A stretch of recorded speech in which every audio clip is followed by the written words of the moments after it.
Well, we're just about ready to start tonight's ball game, and first of all, we should say, outside of the pitcher, there is no change in either lineup. So if you're going to keep score rather than throw the lineup at you, we'll go very slowly.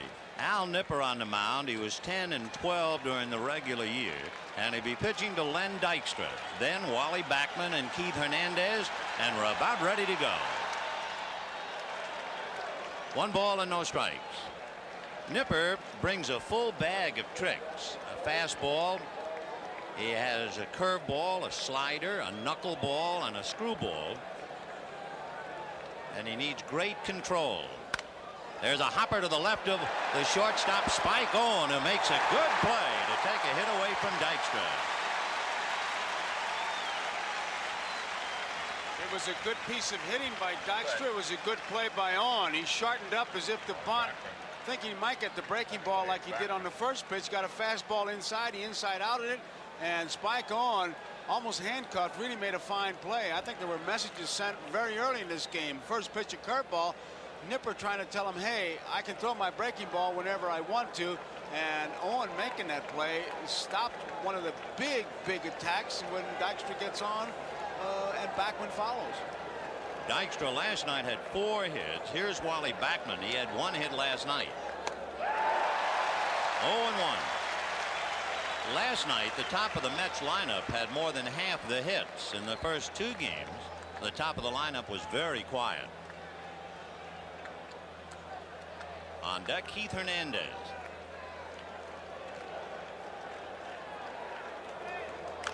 And the bunt fouled away.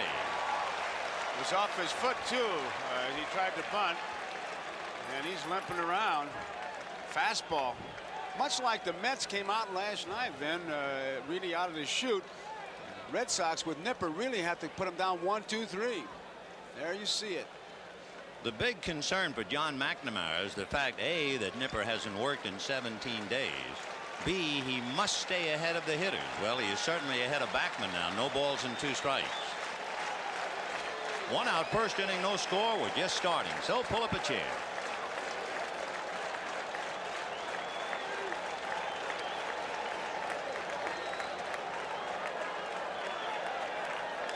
And that's hit down the left field line, foul, and back into the crowd, out of play. Still 0-2.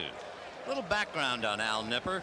He suffered a deep muscle cut near his right kneecap the middle of May against Texas during a home plate collision with Larry Parrish. Placed on the 21-day disabled list on the 19th of May and reactivated on June 25th. He perhaps pitched one of the clutch games of the year when he beat the Yankees in June 5-4. 0-2. 4-1. For Nipper, working on Backman with Hernandez on deck. 1 out, first inning, no score. The plate umpire is Joe Brinkman of the American League. Fouled away. For Nipper, he had 1 complete game at Fenway Park this year. It was way back in April against Kansas City, and he lost 1-0. And it's ironical that a fellow who worshiped Tom Seaver when he was a little kid in St. Louis, Al Nipper, has grown up to replace Tom Seaver, pitching in the Game 4 of the World Series. 2-2. That was that good sinker that he has. The one thing that he does well when he's on is to throw that breaking ball when he's behind hitters. Much made about the number of days he's been since he pitched, but Bill Fisher said he's worked in the bullpen. He's pitched batting practice. He isn't that well rested. Fouled away the other way. That'll roll into the Sox dugout, and the count stays 2-2. Another thing, if the Mets try to bunt, and Davy Johnson might very much have that into his plan of attack, Nipper is an excellent fielder, and the scouts report he is very quick on his feet. So if you bunt, you have an extra glove out there in the defense. A roller to Buckner, and he'll do it himself.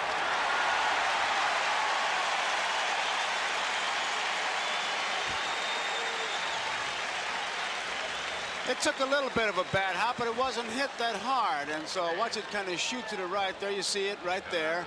And the grass was cut once again today When I asked the groundskeeper, Joe Mooney, he said, hey, you put tarp on the grass, it'll grow 1/4 of an inch. But that grass has been cut. It is low. And that ball did take a little bad hop. So we have 2 down here in the first inning. Base is empty, and Keith Hernandez, the batter, with Gary Carter on deck.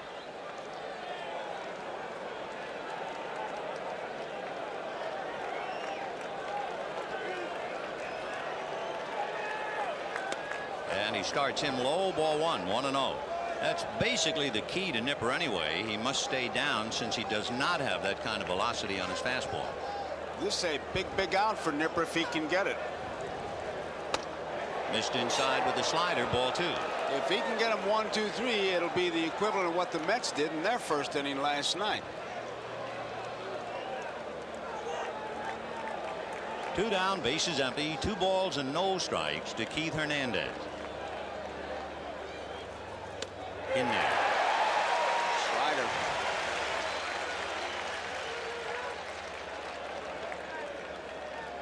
Nipper, in the words of McNamara, is a great competitor, but because of that, the only thing they're worrying about is that he would rush himself trying to charge the hitter. So far, he seems to be very much in control of himself. 2-1 to Keith Hernandez. Rice playing Hernandez to pull. He's way off the line. 2-2. See where Rice is. He's almost past the scoreboard.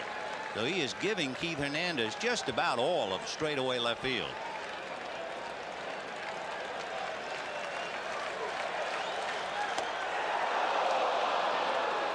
Three and 2. On deck, Gary Carter.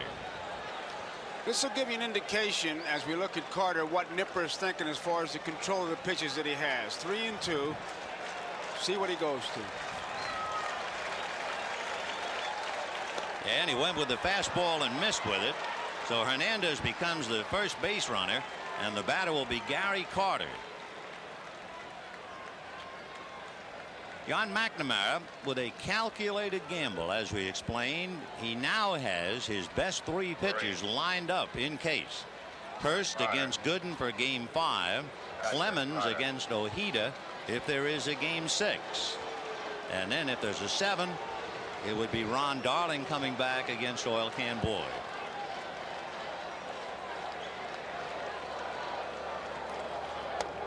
Ball 1.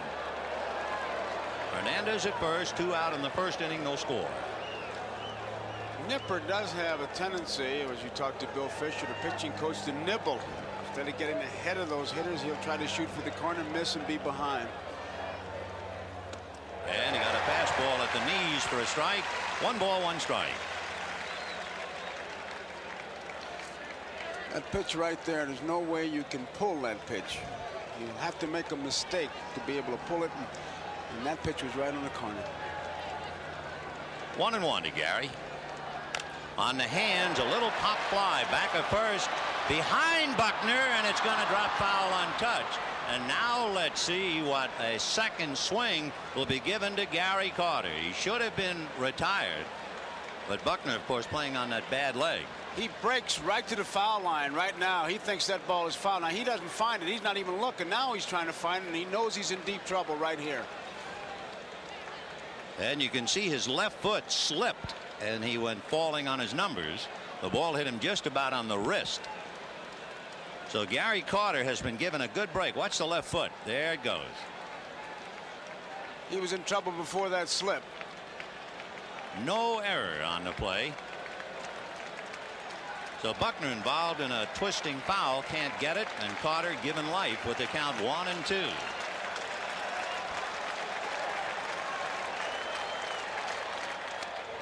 Slider away, 2-2. All good ball clubs, I don't care what the sport is, they have an eraser, and this is the spot. Nipper has to erase that mistake. On deck, Darryl Strawberry. Got him on the outside corner. No runs, no hits, a man left, and at the end of half an inning, Mets nothing, and the Red Sox coming up.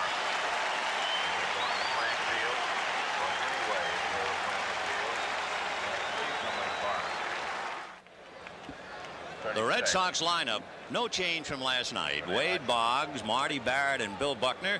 Jim Rice in the cleanup spot in left. Then Don Baylor, along with Evans and Gedman, Henderson and Satter and Owen at shortstop, and trying to stop them for the Mets, Ron Darling. Darling, you remember, lost the heartbreaker on an underrun, and he went 7 innings and lost 1-0.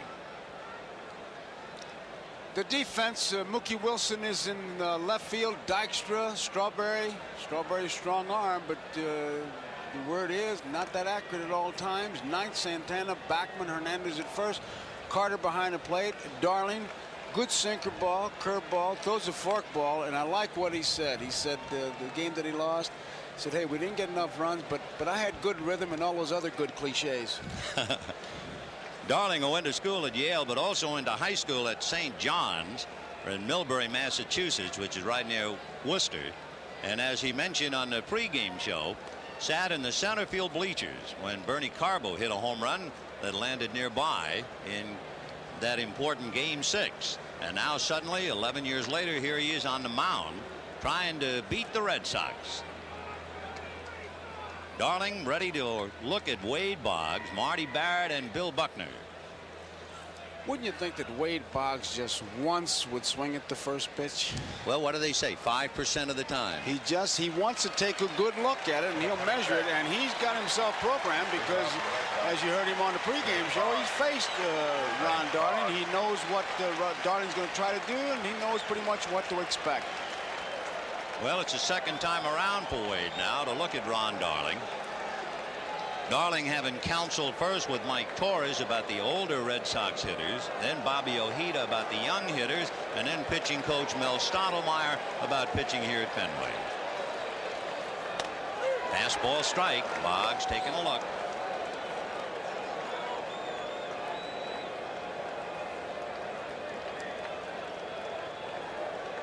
No balls, 1 strike. First inning, no score. Another fastball, a comebacker. And Darling takes care of Boggs. So back-to-back fastballs to take care of the Major League's best hitter. And the batter will be Marty Barrett. Darling comes into this game with a reputation of being a very good fielding pitcher, and you just saw an example of it.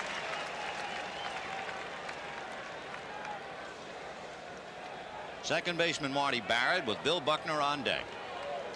Hernandez is really wide at first base because Marty has been hitting that way the whole series. There you see it, and that really kind of plugs that gap. In there, 0-1. Hernandez and Backman, Santana and Knight, Wilson, Dykstra, and Strawberry. And Dykstra just a couple of steps over towards right center. Just a couple. And that's hit into left center, and there's nobody there. Barrett on his way to second base, and he's in there with a double.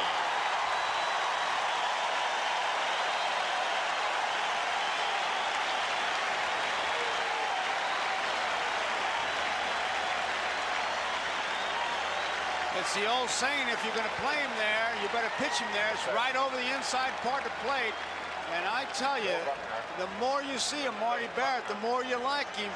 You make a little mistake on him, and he'll hurt you badly, just like he did, and get the pitch you want. He'll still get contact and probably punch it the opposite field. Just a good-looking ball player. So Barrett, a one-out double up the alley in left center, and now Buckner and Rice trying to pick him up.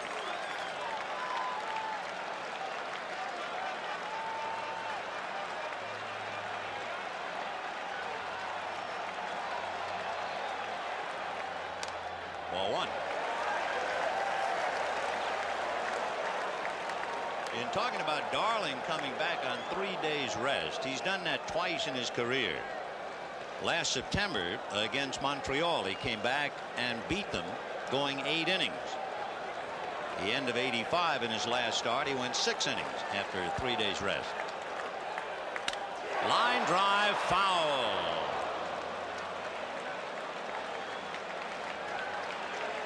Buckner ripped it, and the count 1 ball, 1 strike. Pitch was inside, and Buck really opened up on it and hit it hard.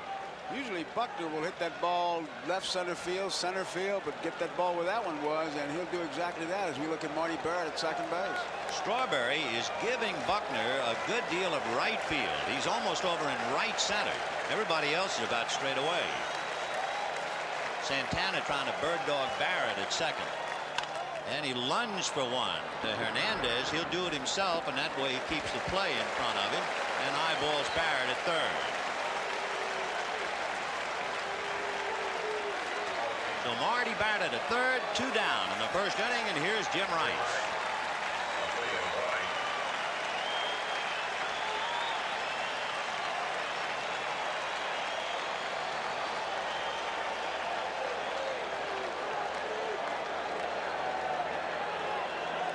Jim enjoying a great series, and up there now with a big chance to get the Sox out on the right foot.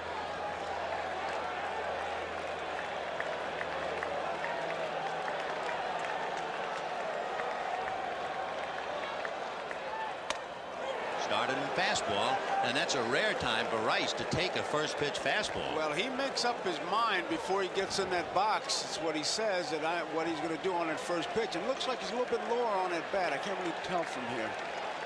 0-1.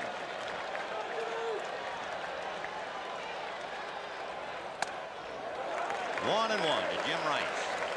As you watch Carter after he gives that sign, it's a pretty good indication as to what it's going to be. Get that ball inside, and he can just flick that ball to left field, keep it outside, and he wants to drive it. 1-1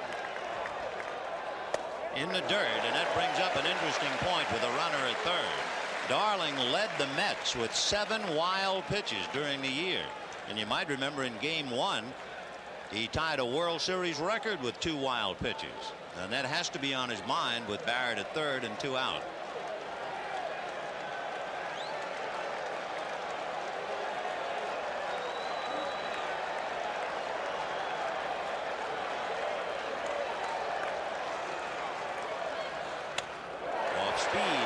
And now he's behind 3-1.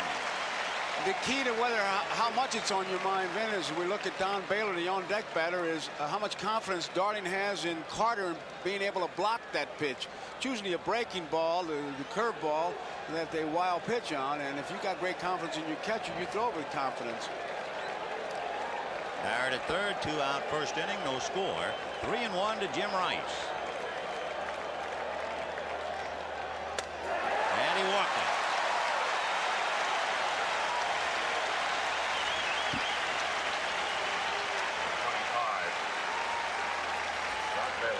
One of the interesting things in that sequence is that he did not come inside. Everything was away, like that wall may be on his mind, contrary to what he said.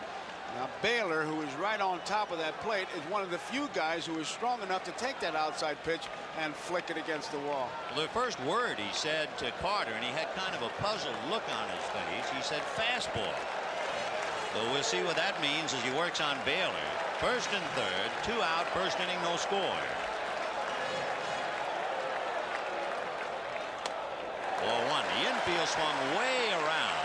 Wally Backman almost but not quite behind second base. Knight is guarding the line, and Santana is in the hole. Dykstra deep in left center.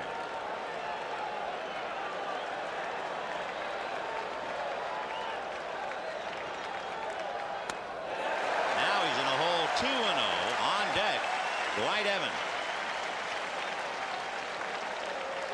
The kind of defense that he has set up, it would indicate that he's going to come inside, because you can see that the shortstop and third base are about shaking hands. He's playing him to pull, and you have to make him pull.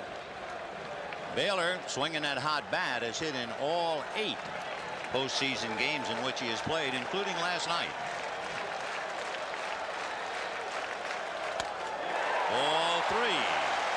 And brother, look out now. He's got the green light. I'm sure he got it when he left home today. As we look at Stottlemyre, there's no sense looking at the coaches. He can pick his pitch, and I mean you zero in. Not only fastball, low inside, whatever you want. This is the time. 3-0, the count to Don Baylor. Fastball at the knees and good pour to the plate. The outside part, though, this guy's looking for something he can pull. On deck, Dwight Evans.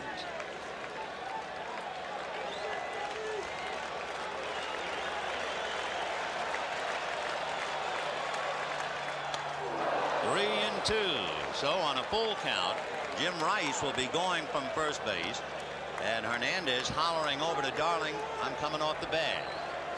Barrett at third. Early in the game, we've had that game situation. It's strength against strength now. Rice ready to go from first. There he goes. And it is just outside. Ball four to load him up for Dwight Evans.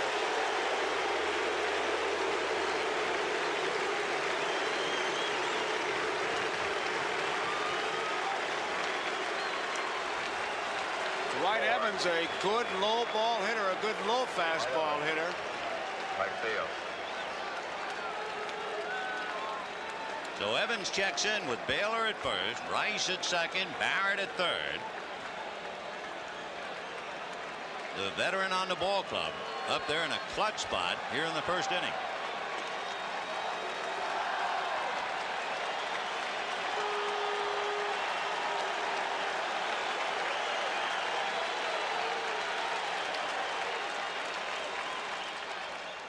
Breaking ball, ball one. So after all the fastballs he threw, he tried to start Evans off curve and missed. Well, if you're Evans, what are you looking for? You missed with the curveball. He's been relying on the fastball. You're ahead of him. I think he'd be looking fastball. And he's the best low ball hitter on the club. In there. He got it around the belt or a little higher. So Baylor holds it first. Rice out there at second. Barrett down the line from third.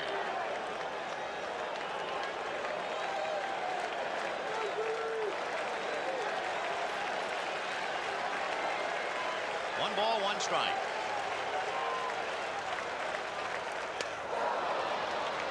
One and two, and you can hear them groan here at Fenway as Evans went after the curveball and came up empty.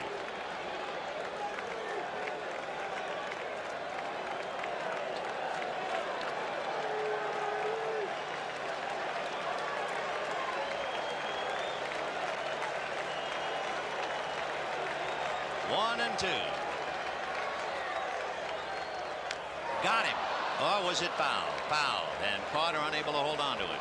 He may have chased a bad ball. That was a sinker. It looked like the outside part of the plate, and he was protecting it and just pounded it straight down. There you see it. He just did get a piece of it. One thing you can't practice, huh? No way. You can't practice foul tips. Because you want that ball when you set the target, you think the batter's going to miss it, and of course if he tips it, it's off the track.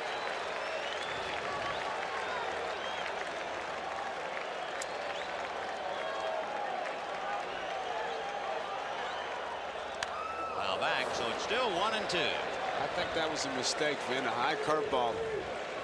He got it inside. It was that bad. And Evans hit under it, fouled it back to the screen, and it's still 1 and 2. A shaky first inning for Ron Darling. Bases loaded, 2 out, 1 and 2. The count to Dwight Evans.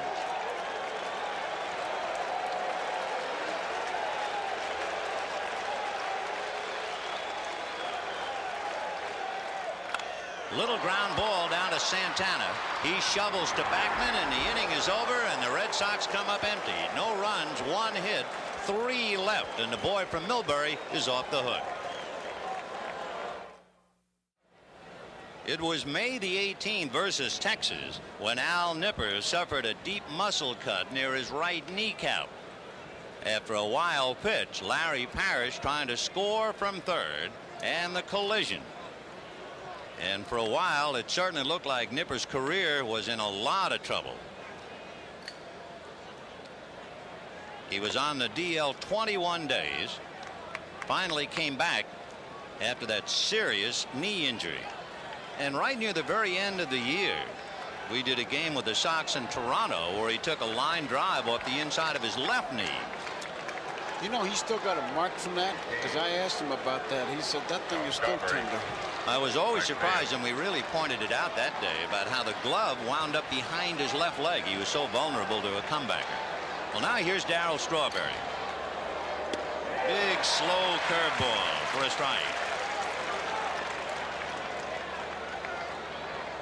The 5 strikeouts, however, that's not high for this series. Rich Gedman has struck out 6 times. And he tries to pull a knuckleball down to Marty Barrett, who gets it. You can see that young Strawberry just is not sure of that strike zone. I mean, it's not a case of a particular spot or a particular pitch. They're getting him out with most anything. And it's interesting, too. We heard so much about how he's capable of hitting the wall in left field. And like Hernandez last night, he got a pitch on the outside part of the plate, and he still went out and tried to pull it instead of going for the wall. Here's Ray Knight. Top of the second, 1 out, no score. Sox loaded the bases, failed to score in the first inning. Right. One of the things you have to fight here, like you used to have to fight in the old Ebbets Field or the Polo Grounds, you put on such an exhibition in batting practice because they're laying it in and you're popping it over the seats into the bleachers and you carry it on to the game. Just to refresh your memory, 315 down the left field line, 302 down the right field line. The graveyard is in center, right center, 420. Out there. There's a shot into the hole and through into left field for a base hit for Ray Knight.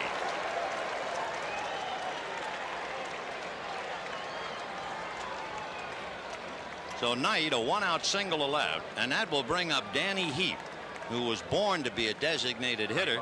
After all, those are his initials. He's a funny kid. Danny Heap. He asked me, he said, what do you think you have to do to play regular on this club? He said the team bus would have to go off the road. Well, it didn't go off the road last night, but he kind of pushed the Sox bus off the road.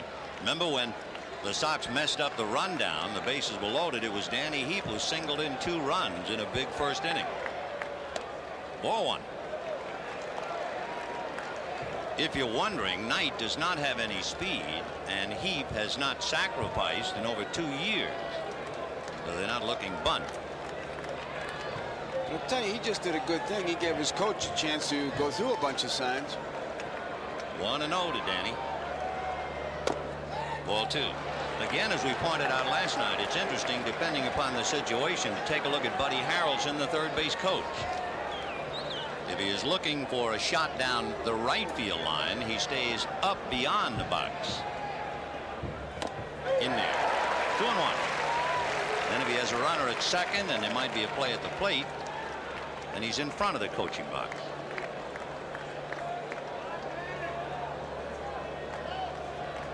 Two and 1.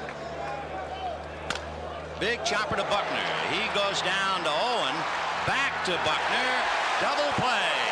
3-6-3. And the Mets are erased in the top of the second inning.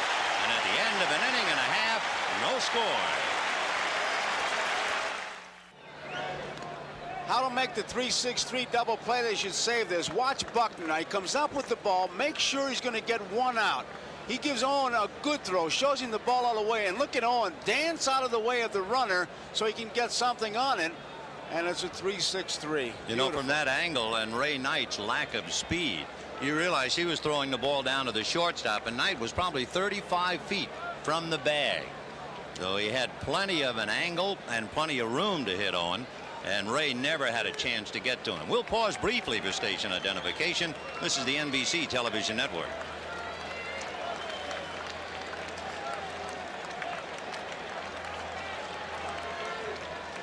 No score. Bottom of the second inning. Rich Gedman, Dave Henderson, and Spike Owen. We mentioned it in game 1, the fact that Darling and Gedman faced each other in high school. Gedman pitched to Darling and hit him. Darling pitched to Gedman and walked him intentionally with runners at second and third. Ball 1. Had a long talk with Gedman about his hitting, and when he talks about taking that top hand off the bat, he feels he gets even more power that way. He says when you hold on with 2 hands, it stops your swing. The perfect swing, the bat is above my head, and I feel like I get more power. 1-0 to Rich. Line drive inside first, down the line and in the corner. Strawberry playing the carom deep, And Getty's into second base, standing with a double.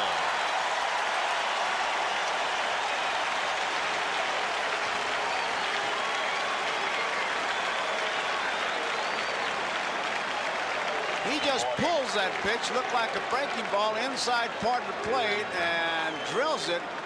And this could be trouble when it hits that wall. You can see not much room there, but Strawberry plays it well. And it's a two-base hit all the way, but if it gets by Strawberry, Gedman could run for about maybe a day or so. Well, the Sox had a one-out double by Marty Barrett in the first inning. Now, Gedman doubles, opening up the second, and the batter is Dave Henderson.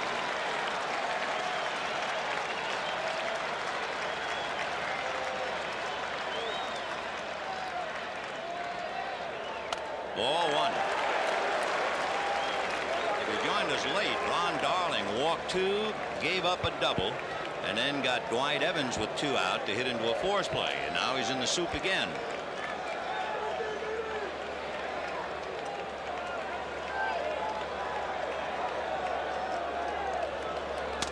In there.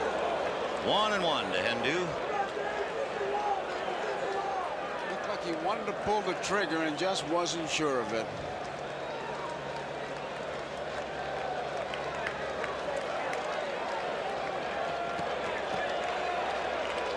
At second base, Rich Gedman, nobody out. Fouled away. And a cluster of balloons suddenly appears with the sign "Go Sox," and that'll hang over the infield for a while. Hopefully, and we'll just have to wait a while. Hopefully it'll come straight down like it is. Standing ovation for balloons. How do you like that? This is prime time.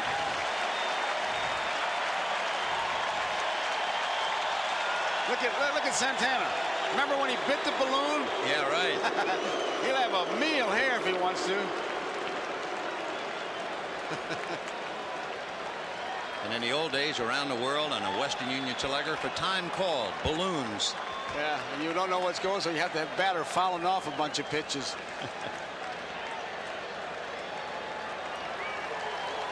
One and two. The count to Dave Henderson, and the balloons go down the steps and into the Mets dugout. Maybe. He can't get through. All right, back to business. Gedman at second, nobody out, no score, second inning. Henderson, Owen, and Bonds.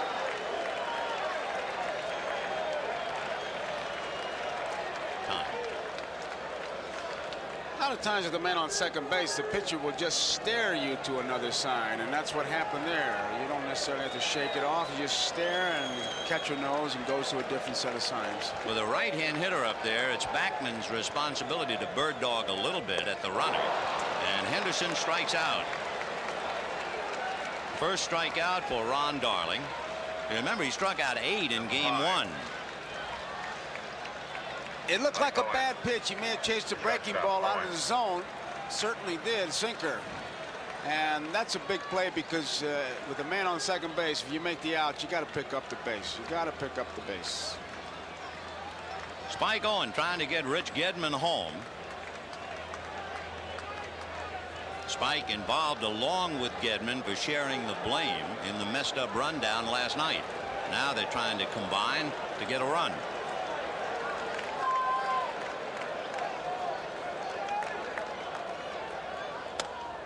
Ball one.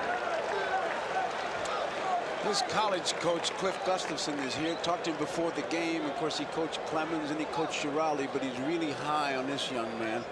And coaches here with Bill Bethea is #1 man and very proud. 3 of them in the World Series. That's pretty good. Say. And an umpire, Jim Evans. That's right. 1 ball and no strikes to Spike. And a busted bat, ground ball to the right side. Backman is on it to get him, and Gedman moves over to third. 2 out, a runner at third, and the batter is Wade Boggs. Boggs hit sharply back to the box in the first inning. Then you have Marty Barrett. If you're Ron Darling, got a lot of thinking to do right now. Boggs will try to hit him from the middle of the diamond over to the left field line, and that's the way they're playing him. Dykstra is shading him towards left center field. You see that, and Mookie pretty much straight away. Darling working out of a stretch, trying to improve his control. A strike.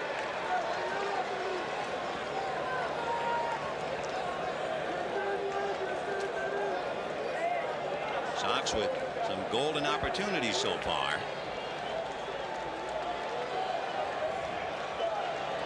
Oh, and 1.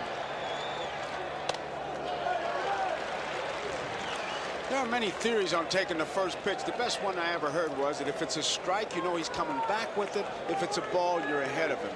And when you talk to most hitters who take that first strike, they say, well, I want to try to judge the speed of his fastball. 1-1 to Boggs. High fly ball into right center. Cruising over is Lenny Dykstra. And so the Red Sox leave another man in scoring position. And at the end of 2, no score. We'll be right back after these messages from your local station.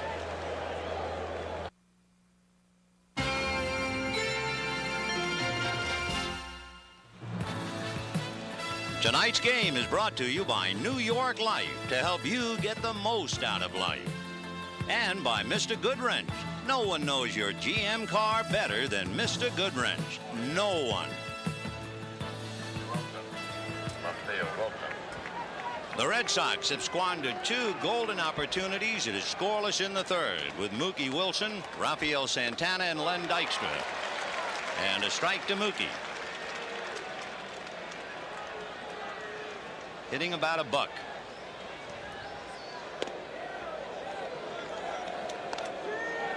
One and 1. Al Nipper gave up a walk in the first inning, a single in the second inning.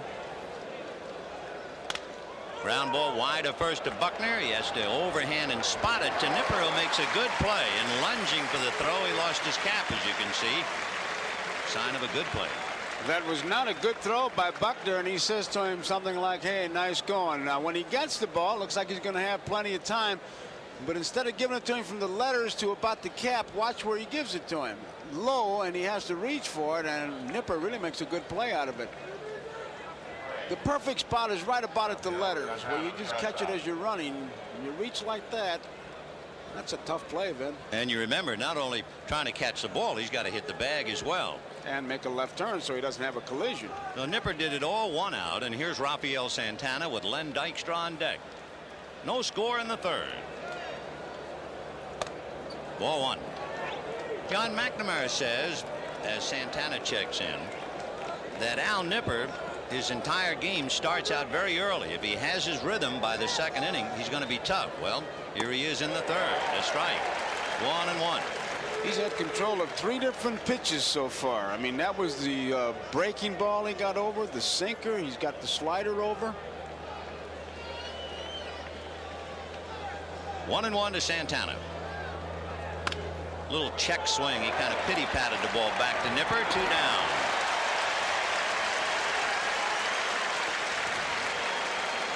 So Nipper retires 2, and the batter will be Lenny Dykstra, who hit the ball fairly hard in the first inning, but at the shortstop, and Owen threw him out. Tell you, the tip off on Dykstra now, if you were playing against him, you'd say, well, 2 guys out, he's got to swing, try to get the extra base hit. But you can't say that with him. He's liable to do anything, and he certainly is capable of getting you the extra base hit. Buckner stays deep. Barrett shortens up in case there's a drag bunt his way, and Boggs is on the grass at 3rd. He makes you think. Ball 1. The only man really at a normal depth besides Buckner is Spike Owen. So Dykstra has everybody thinking on the infield. Slicing down the left field line, out of play. I always felt when those guys would come up, Vin, that the only guy who really doesn't go into a defensive posture is the catcher. Everybody else makes a change. The catcher stays the same. He gives a sign and hopes that he doesn't have a collision.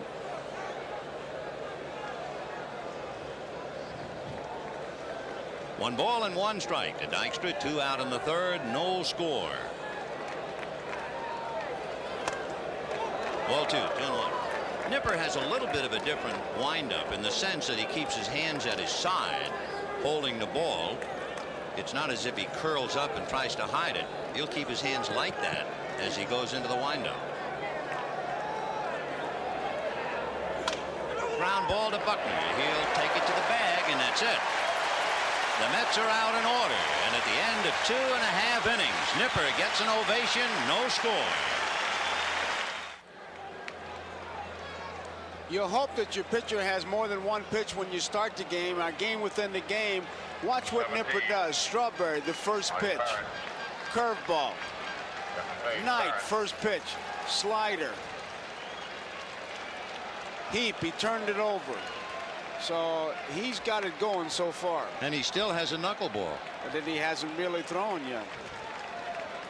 Marty Barrett followed by Bill Buckner and then Jim Rice. Bottom of the third, no score. Barrett's been tearing it up.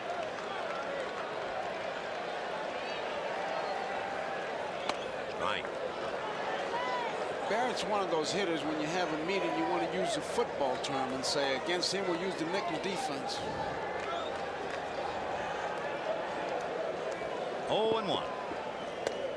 1-1. Contrast in styles. Nipper has faced one above the minimum, only 10 batters in 3 innings. Darling had the bases loaded and survived in the first inning and gave up a leadoff double to Gedman and got off the hook. 1-1 to Marty Barrett. Ball 2. On deck waiting his turn, Bill Buckner. McNamara hoping the Sox will start doing something. The Red Sox have averaged 9 men left on in each of the first 3 games, and they've already left 4 in 2 innings tonight. 2-1.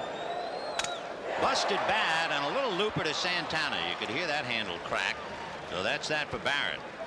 So Marty, who doubled in the first inning, breaks his bat and loops out to the shortstop.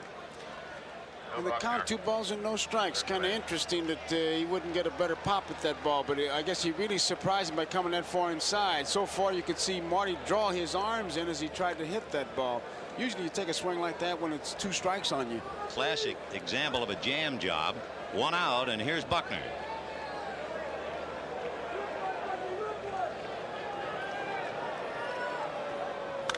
High pop fly, and boy, that's a twister, and it's up to Hernandez. So Buckner fouls out to Keith Hernandez. 2 down in the third, and Jim Rice coming up with the bases empty. You're the catcher now, Vin, and the guy before you has just hit the first pitch. I mean, the guy before Rice. Barrett had 3 pitches made to him. Would you think Rice would be hitting or taking? Well, knowing his pattern, it was kind of shocking to see him take a first pitch fastball. I figure he's done that once for the record books. Now he's up there to hack. You cannot assume that he's going to take this pitch. Not if it's in the neighborhood. High, ball 1. You have that gun cocked. Rice with Baylor to follow. 2 out in the third, no score.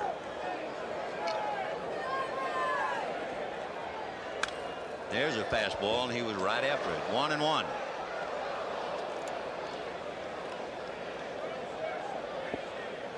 You'd say Jim Rice is very deep in the batter's box. They barely outlined the boxes before the game. It's not a case of the hitters wearing them out. It was hardly a box when the game started. Line drive, foul. Tell you one thing, if you're Jim Evans on the left field foul line, you have to first gauge the ball, and second you have to make sure you're not shot by the carom. He was almost hit by the ball coming off the wall. And you see that jutting out part. That's why Santana was out. The shortstop really has to go out on every ball that's hit down that line, because that ball will come right back to him. You think you may have a double, and they'll throw you out by 20 feet at second base. 1-2 to Jim Rice. Half swing, strike 3. The Rice couldn't hold up. Darling for the first time retired the side in order, and at the end of 3, Mets nothing, Sox nothing. Give you the idea of an early pattern established by Al Nipper. And of course, because of that, he's kept Bill Buckner very busy at first base. Now Nipper will be pitching to Wally Backman, Keith Hernandez, and Gary Carter. And that was a pretty good tip-off right there about what they think of Backman, because if there was ever a time that Backman would be bunting, this would be it to lead off this inning. Nothing happening. Darling has had to battle out. They're shortened up. Buckner said something to Nipper. We'll see. And remember, Backman is 10 for 20 in bunting this year. He grounded out to Buckner in the first inning. 1 ball and no strikes. Slight pattern already developing not only with Nipper but in the World Series, where the road team has won the first 3 straight. Shot up the middle, deflected by the glove and the mound, slowed out into center field, and Backman holding. So Wally opens up with a base hit, and the hitter will be Keith Hernandez. That's his theory. Hit the ball up the middle. If I'm late, it'll go to left field. If I'm on target, that's what happens. If I'm a little early, I can pull it and have plenty of room. So he's on, gets it started, and Hernandez, who can handle that bat in the batter's box. Nipper, as you saw, came within an ace of getting his glove on the ball and knocking it down. So here's Hernandez, who walked in the first inning. Backman at first, Buckner holding, so the right side of the infield is open. Remember when Hernandez was hitting in the first inning, Jim Rice was almost beyond the scoreboard in left center. He's not overshifted like that right now. Ball 1. Hernandez, if you're thinking about it, did not sacrifice all year, but he's still taking a long look at Buddy Harrelson.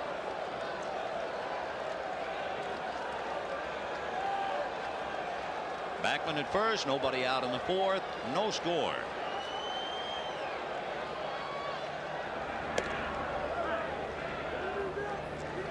If anything, they'd put a play on with this combination. Harrelson doing a good job at third base. He's looking into the bench, looking at the runner, looking at the hitter. Hernandez giving him a chance to go through signs, and even he finishes, he backs out of the box as if something else is on. A lot of games within the game. There's Harrelson again, hoping to direct Backman around on a ball hit down the right field line. Backman, by the way, stole 13 out of 20 this year. 1-0. And they smell something's afoot for sure. Well, you have some first baseman, when they get the runner diving back, they'll really put that hard tag around the back of your neck. It's almost like a rabbit punch.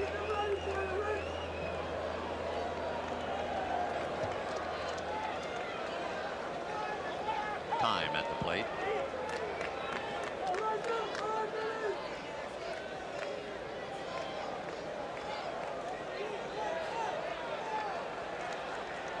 One ball and no strikes to Keith Hernandez.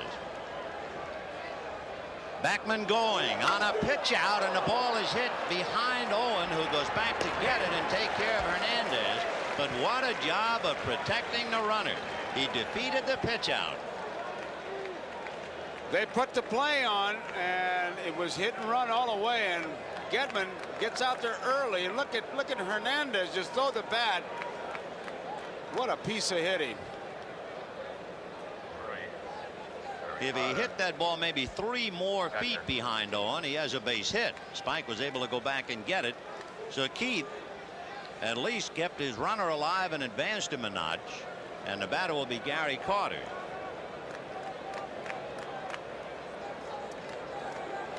Carter, you remember, struck out on a breaking ball. Keith thought he should have hit that ball to left field. Even the pitch out, he's talking about drilling it to left field. Been a little extra action on that ball too. He was describing the flight of it. So Backman at second, 1 away, and here's Carter, called out on strikes in the first inning. Nipper's high in strikeouts this year. He struck out 7 against Detroit.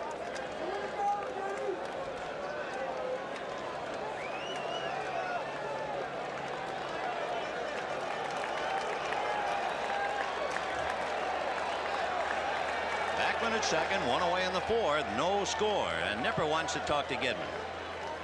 Obviously, he's just not sure of the signs with the man on second base, and you better make sure, because boy, that's the way the pass balls and the wild pitches occur.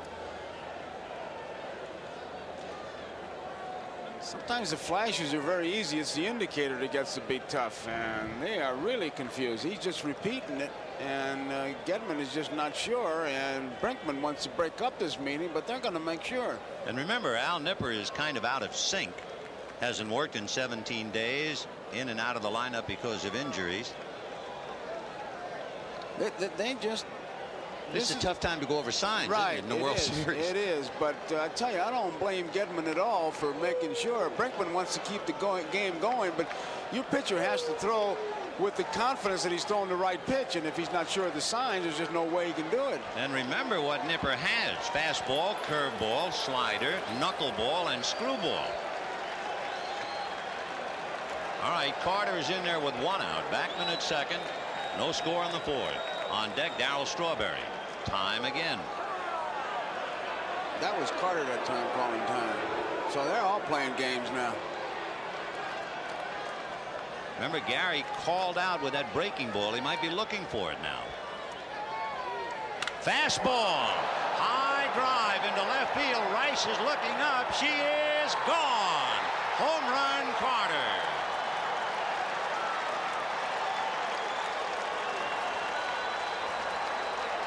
Now that's the art of hitting. He says to himself, the pitcher struck me out on a curve. Is he going to come back with the curve? And Nipper thinks he's probably looking curve. I'll give him a fastball. Well, that could be. But I just wonder how much effect it had on not being sure of the signs, just what to throw. You cannot make a pitch if you don't feel like you know what you're supposed to throw. So Gary Carter hits it out. Here's Strawberry. He goes the other way with that outside pitch, and this time it pays off. By the time Rice plays it off the wall, Darryl is to second base with a double, so he's learned. Remember, in the second inning, he tried to pull the outside pitch and rolled it to Barrett. This time he went with it.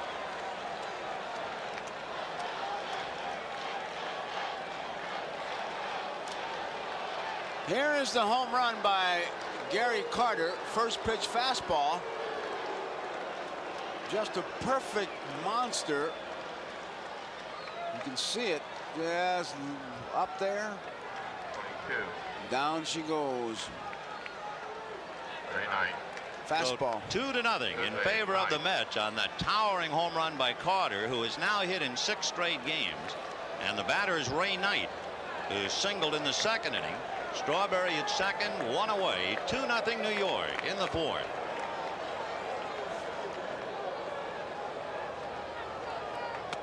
Slider strike. 0-1. John McNamara behind 2-0 on a roll of the dice in game 4. But remember his logic and his theory. Even if I lose tonight, I have my top 3 pitchers rested and ready. Hurst, then Clemens, and if necessary, Boyd.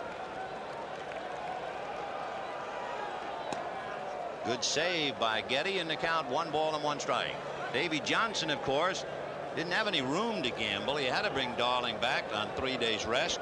He will have Gooden tomorrow night. Then if there is game 6, he'd come back with Bobby Ojeda, and if there's game 7, he'd have to come back with Darling and the staff again.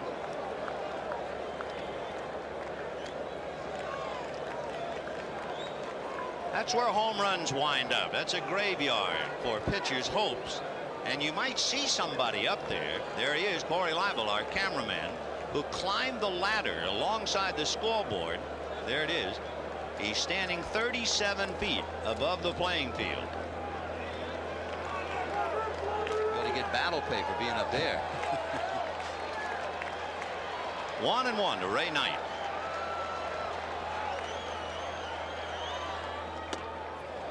Two and 1. Isn't it always the way? You go to the ballpark, you see one ball club squandering opportunities, and kabloom, it's the other team that gets on the scoreboard.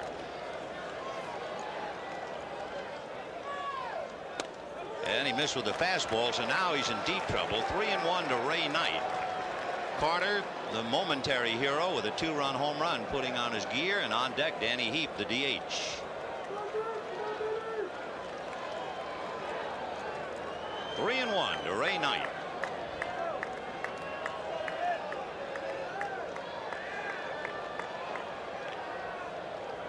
And he threw a little breaking ball. He couldn't afford to come in there 3-1 fastball. That's what he does when he's pitching well, is to throw the breaking ball or something besides the fastball when he's behind the hitter. Good pitchers obviously can do that. Something besides the fastball, 3-1 and 2-0, and he just did it. Steve Crawford, however, is throwing back of Nipper in the bullpen. 3-2 the count to Ray Knight. Strawberry at second, 1 out in the 4th, 2 runs in.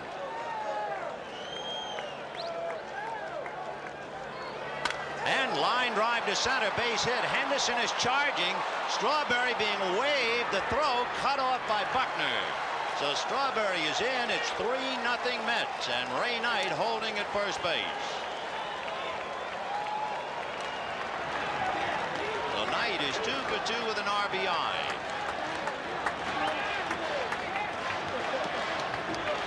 And now Bill Fisher is going out to the mound.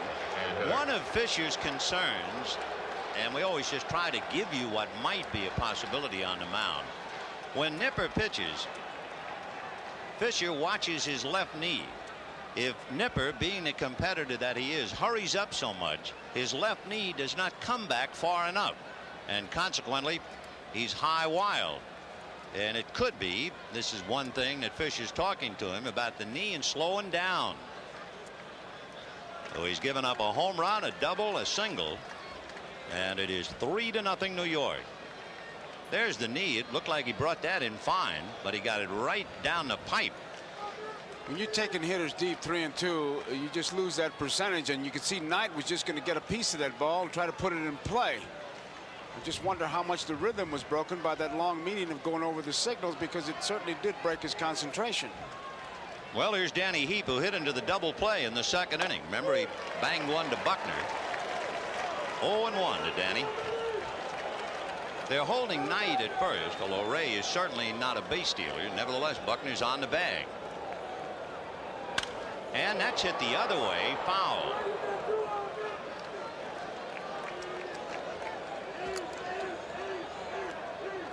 Not so much with Hernandez, because it was a hit and run play as we look at Stottlemyre, but certainly with Strawberry and now with Heap, you just wonder if somebody said on the bench, hey guys, he's putting the ball out there, that sinker, start to take him that way.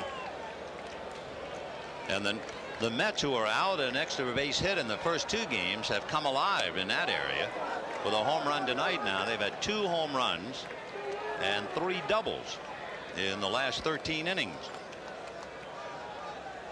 1-2 to Danny Heap.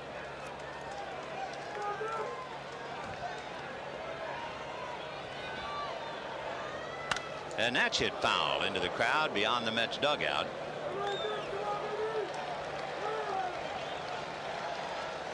We had 33,595 here last night, so we assume another sellout crowd would be somewhere around that figure.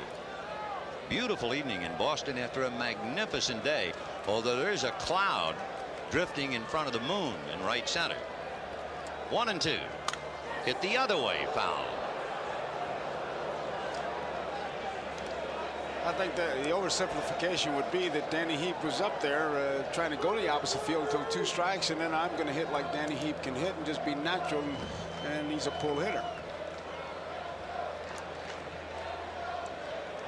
1-2 to Danny.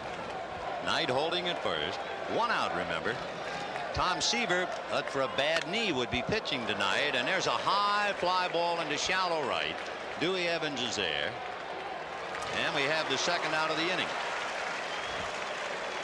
We told you that story, but to repeat, Al Nipper, growing up near St. Louis, would go into St. Louis whenever the Mets or Reds came in just to see Tom Seaver pitch. And as the fates would have it, Seaver would have the bad knee, arthroscopic surgery coming up as soon as the season is over. He would have pitched Game 4, and instead the kid who worshipped him, Al Nipper, takes his place. Here's Wilson. Grounded out in the 3rd inning.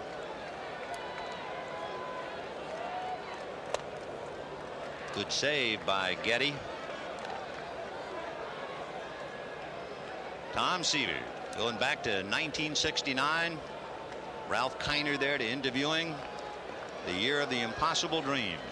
And now a somber Seaver in his 40s, standing on the sideline.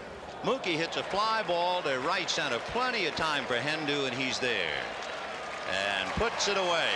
But it's Gary Carter's inning. That fastball he hit into the screen gives the Mets 2. They add another, and they lead 3-0 at the end of 3.5. Gary Carter with the look of Eagles and the payoff. And here's the reason why. It's a low fastball, but watch as the weight shifts. Now both hands are on the bat, which is in contrast. There you see it, in contrast to what Rich Gedman talks about. His style is to get that top hand off so he can get more power, and there you see it landing in that net. So it really makes no difference what you do until you're in that hitting zone. And if you can handle it, and both of them can, you get results. It's what you believe in. Now the crowd exhorting the Sox to come back. It's 3-0 Mets in the bottom of the 4th. Don Baylor, Dwight Evans, and Rich Gedman. Backman almost behind second base and now goes across the line. He was actually on the other side of the bag. Now I wonder how long the plate umpire will let him do that. He was moving while Darling was actually making his pitch. That could be a distraction to the hitter. Not this time. I think the only time he'll stop him, if Baylor would say something.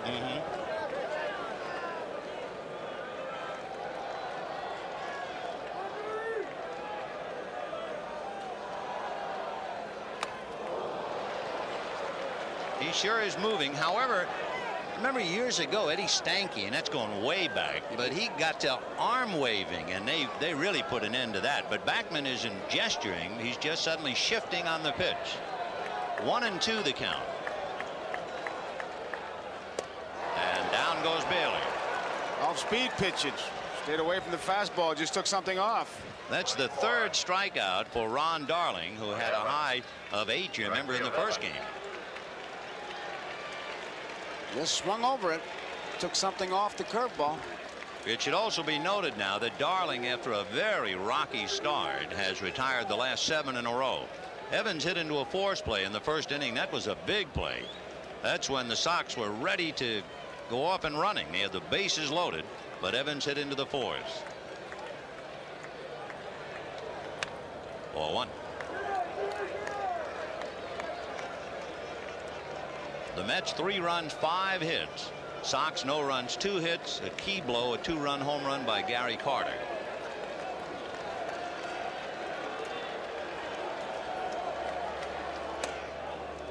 Two and 0 to Evans. On deck, Rich Gedman. And remember, Gedman opened up the 2nd inning and pulled a double into the right field corner. Time.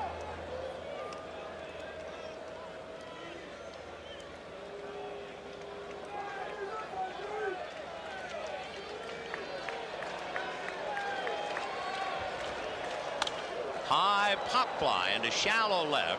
Out goes Santana, but there's Mookie. And had some trouble with it. The breeze is blowing out when you look at the flag in center field. And evidently it almost took that fly ball away. He looked like he had it all the way. It looked like it was going to be a routine play. He did dig it up a little bit. And right there, he's got it. Now she starts to drift.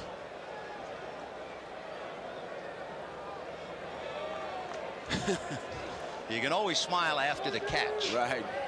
And here's Gedman, who doubled to right. First trip. 0-1.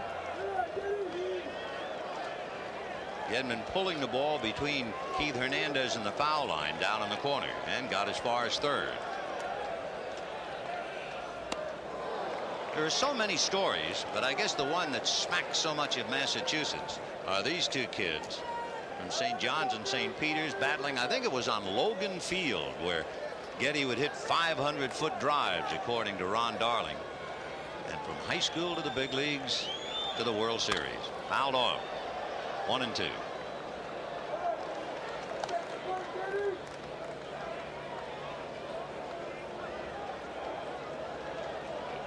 Gedman is a little older than Darling. when they last met way back when. He was a senior and Darling was a sophomore in high school. Little nubber, foul ball. Carter catching it behind the plate, and the count 1-2.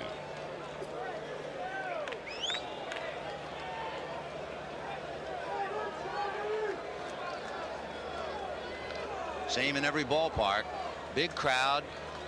Home team trailing. Quiet.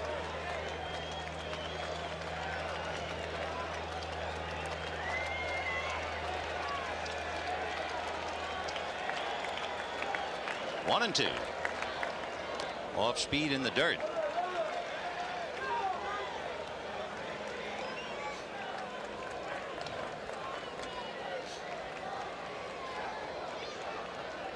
Darling, who's the king of the no decision. He had 13 no decisions this year, but he kept the Mets in the ballgame. They won 11 of those 13. 2-2. Little foul off to the left. Does not appear playable. It's back in the crowd. Pretty obvious what Darling is trying to do. He's been working Gedman in and out. Everything downstairs. We've been talking about how he is a high ball hitter. Hit that first one, pulled it. As we look at Dwight Gooden, who has been named pitcher for tomorrow night. He'll go up against Bruce Hurst. He's charting pitches much like Darling did last night. And sitting on the bench in a very unfamiliar position, and he doesn't quite know what to do with himself. Right there, that's Danny Heap, and for a National Leaguer to be the designated hitter, he just doesn't know what to do. 2-2. On the hands, a little pop fly to Ray Knight, and the Sox are rung out in the fourth. 1, 2, 3, 9 in a row retired by Darling. 3-0 New York. We'll be back after these messages.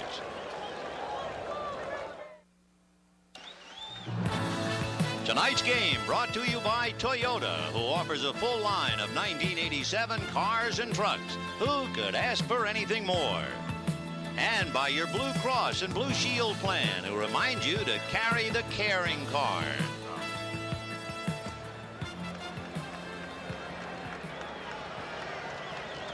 Rafael Santana, followed by Len Dykstra and then Wally Backman. And the bunt foul. Santana hit back to the box in the third inning.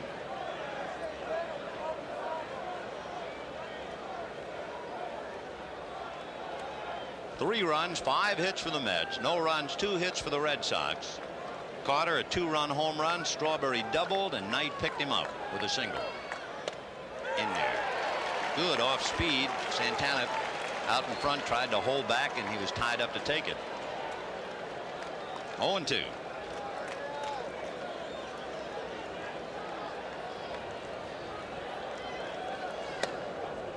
One and two. Just watch the rhythm now as Gedman gives the sign. It's just one sign. Nipper gets it and goes. Nipper gets it and goes. Nipper gets it and goes. But the man on second base, it all broke. 1-2. Off speed, golf, and missed it. That's the second strikeout for Nipper. The other one was called. Remember when he got Carter on the breaking ball in the first inning? Here's another breaking ball. Gedman a good target, low. He just drops it in there. And with one away, the batter is Lenny Dykstra. Grounded to short after he kind of ran up in the box, and then grounded out in the third inning. 0 for 2, and again the Sox have to look bunt. Boggs on the grass. Barrett shortens a couple of feet at second base. Fouled away.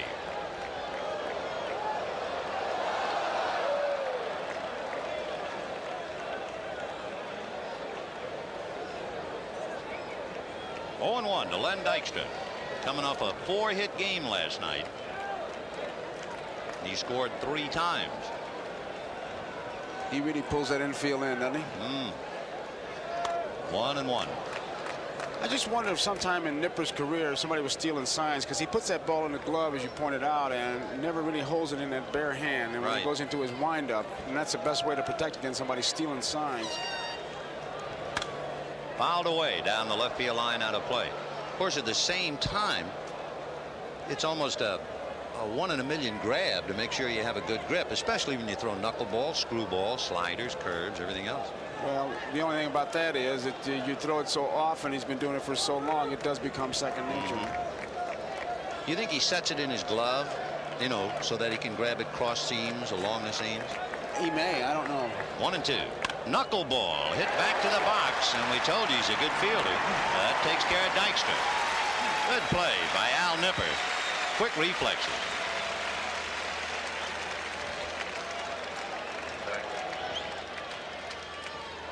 A little blink there, which is kind of interesting. There you see the grip. You saw it. Look at his fingers. That's the knuckleball. Now he's set. The glove is behind him once again, and that's where it was when he got hit in the leg. And he sets himself for some reason on his follow through.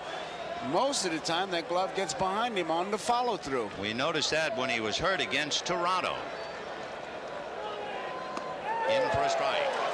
You just keep an eye on that kind of a shot, and you'll see that left glove most of the time will wind up behind his left leg, so it doesn't do him any good at all. It was on that last pitch. It's not that blatant, but it is definitely behind him. And that's fisted into the hole and through into left field. So Backman goes 2 for 3.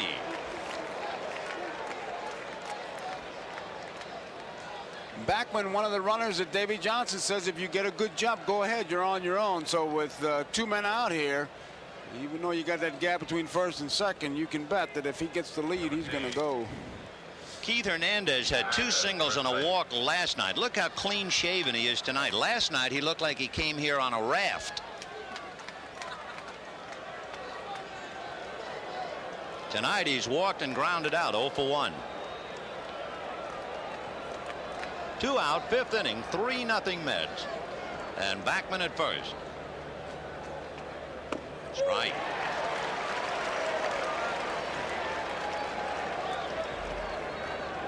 On deck, Gary Carter.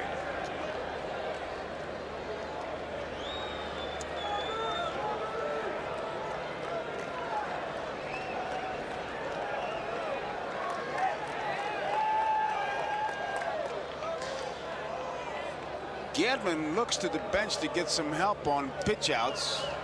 So he'll be checking. Talking about checking, it's interesting how Rice plays Hernandez with a man on and with the bases empty. He's in a totally different position. In the first inning, Hernandez came up with 2 out and the bases empty, and Rice was beyond the scoreboard. He was way over into left center. Then Hernandez came up in the 4th inning with Backman at first, and Rice was where he is now. And it's the same with Backman aboard here in the 5th.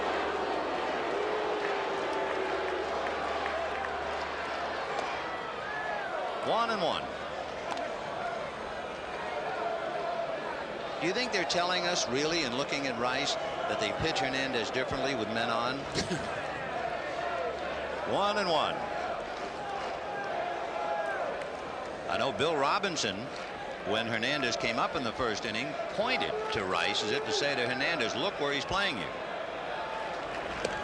That's a good shot we had of Nipper looking over there. When a pitcher gets set, he's got a spot in his set delivery that when he looks over there, if he doesn't see that runner when he glances, he knows he's got too big a lead. That's how he measures him.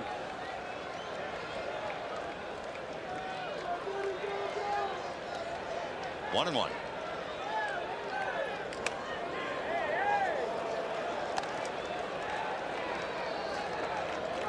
Two balls and 1 strike to Hernandez. 2 out, top of the 5th. Mets leading the Red Sox 3-0. Wally Backman at first. Look out now.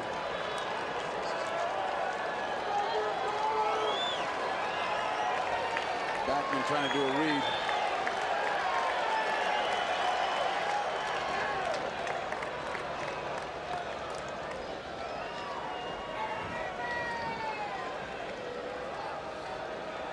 You have to get the second in 3.6 or less. You got a pretty good chance. Backman is talking, I think, to Buckner. 2 and 1. But his eyes on the pitcher.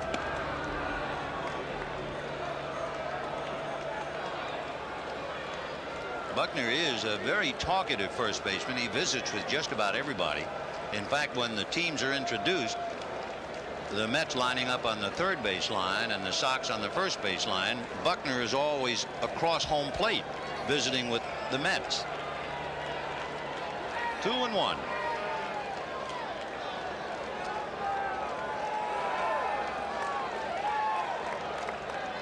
Backman goes. The pitch taken for a strike, and he's stolen it. You really felt it coming. Yeah.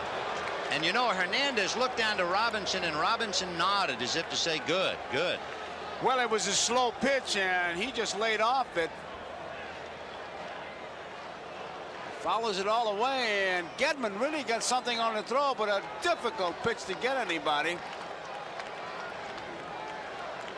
They have measured, they have timed Gedman. 1.8 to 2.8 is what it takes him to get rid of that ball. He got rid of it in good shape. And once again, he's going out there now to talk to his pitcher, put that man on at second base to make sure that they are together. This happened once before. The only time that the Mets had a runner at second base was in the 4th inning when Backman singled and advanced, and that led to Carter's home run. Then Strawberry doubled and Knight singled him in to make it 3-0 New York.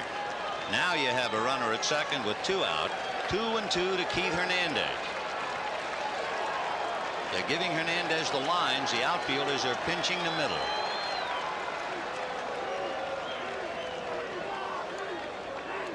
Two and two.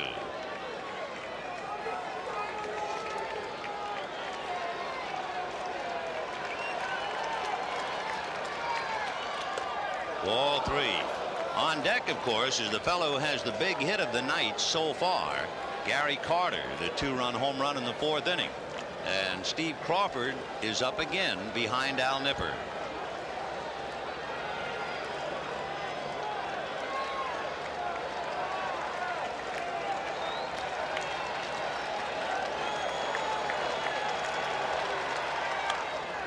Fouled away.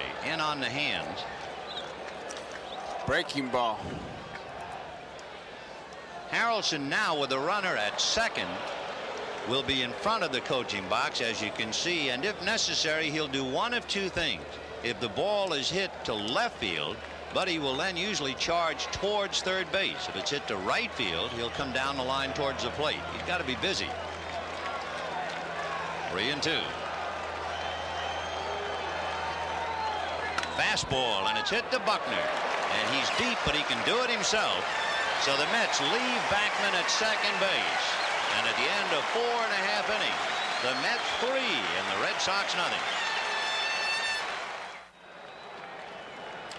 We've shown you the pound ball. Here's what the knuckleball looks like. It's kind of a misnomer because as Nipper comes through with it, it's almost like a fingertip ball. You can really see how he's got the fingertips on it. And here it comes. That's what the hitter sees. That's why a knuckleball pitcher takes good care of his fingernails. A hangnail to a knuckleball pitcher is a serious injury. And how? All right, they're alive at Fenway. Bottom of the 5th inning, 3-0 New York. And the crowd asking Henderson, Owen, and Boggs to do something.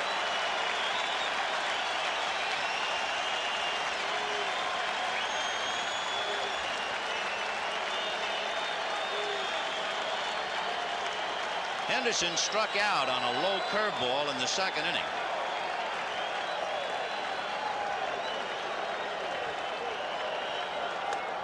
Ball 1. Darling is on a roll. He's retired 9 in a row since the double by Gedman back in the 2nd inning. Fastball slicing down the right field line, curling foul and out of play. 1-1.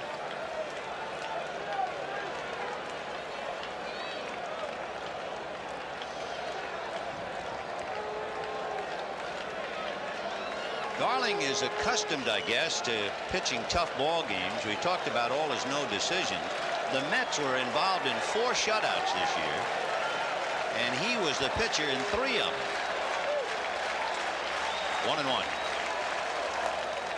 And then, of course, game 1, he and the Mets were shut out 1-0. Tonight he's leading 3-0 in the 5th.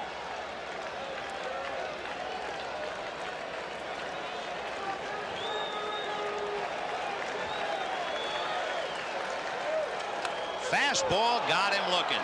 So he was looking for the pitch that he had struck out on, the curveball, and he was left gazing at the express. And I'll tell you something, even if he'd have swung at that one, he wouldn't be able to do much with it. Look where he places it. Not only is it a good fastball, the location is dead perfect. Right on the outside part of the plate, and about all you can do is what he did, bow and say, yes, hi, how are you? 10 in a row retired by Darling, and here's Spike Owen. Rolled out to Backman in the second inning.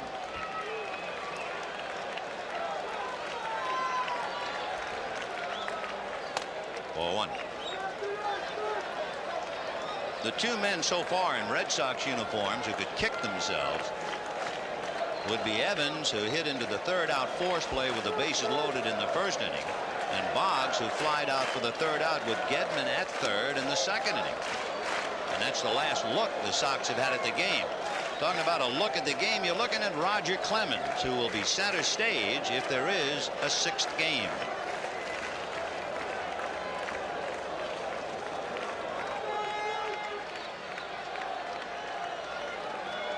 One and one. Ball two.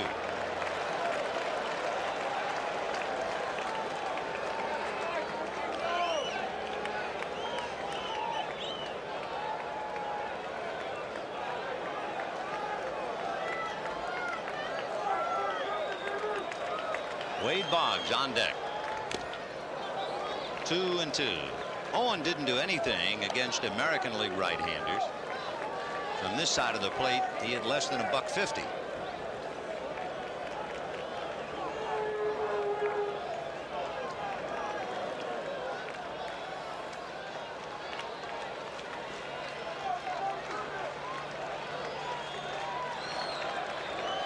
Two and two to Spike Owen.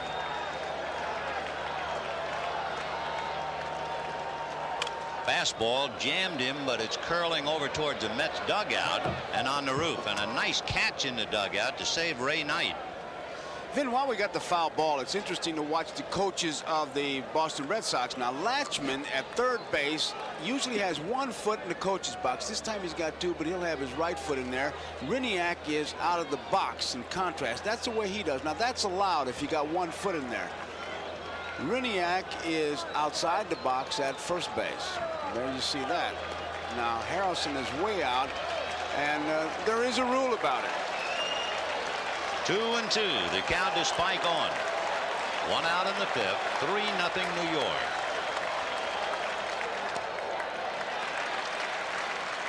Three and 2 to Owen. Here's Knight going after that foul ball, checking the dugout. Of course, he's in good shape, though, because all his players are going to be there, and they're going to protect him. Oh, they're going to protect him. Good save by Hojo. Now, the other side, you may or may not get some help. Yeah, you'll hear something like lots of room. That's right, and then it's a quick visit to the dentist. Howard Johnson has made 1 catch tonight. 3 and 2. And he walked him, and to walk Spike Owen hitting left-handed is almost sacrilegious.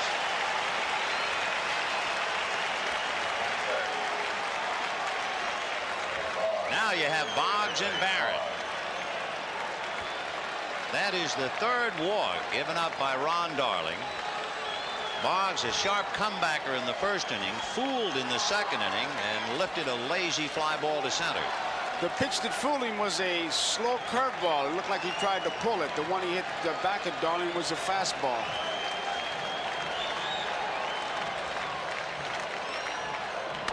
Ground foul outside of third down the line. First pitch. Very rare. That's first time in the series, I believe. Absolutely. He just doesn't do it, but he figured that Darling would maybe try to get ahead of him. He was going to go the opposite way. His target is from about the speakers in left center field over on the fastball. If he gets something off speed, he's going to try to pull it. 0-1. Owen at first, held on by Hernandez. 1 away. Change, 1 ball, 1 strike. There's about the target for him. You see it's right up the middle. That's what he shoots for. In that fastball, and he'll play your tune from the speaker over to the line. High fly ball into left center. Dykstra going back on the track at the padding and makes the catch. And back to first comes Spike Owen. Again, that breeze, which is blowing out towards left center, gave that ball a little extra push. And Dykstra took a look at the wall to see just how much room. That's a 20-foot warning track, so he had some room.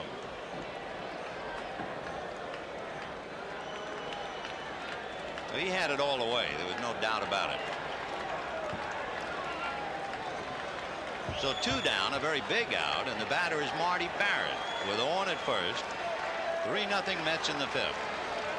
Barrett doubled and then hit a soft looping ball to Rafael Santana in the 3rd inning. He was jammed in the dirt, and Carter can't find it. By the time he picks it up, Owen remains at first.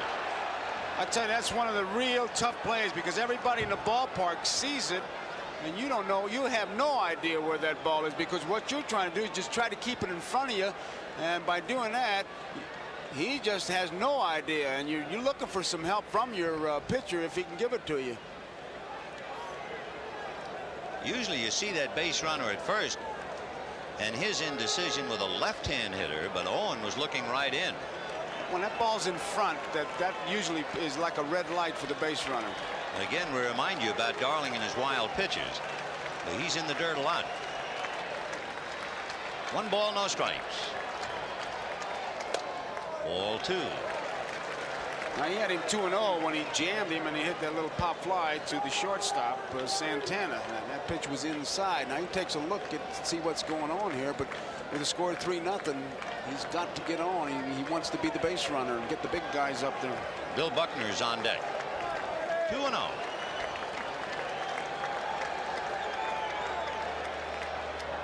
Barrett takes ball 3, and Darling with a look of disgust, and Carter does a little cheerleading before getting the ball back to him. That's a very polite word, cheerleading, because he let him have some pretty good blast there, because the one thing you don't want to do is walk the guy to get the time run at the plate. Well, if you walk Owen in Fenway, that's bad enough. And now Davy Johnson thinking if he walks Barrett and lets Buckner come up and hurt him, that's really bad pitching. And a strike. 3-1. 2 out, remember. I don't know about you, Vin, but I'd have him taking this one too. Cool enough to allow the pitchers to blow on their hands, although it's very comfortable in the ballpark. 3-1. Big pitch. Strike 2. So with a full count, Carter reminding everybody, keeping the infield in the ball game. Owen will be going. Hernandez is off the bag.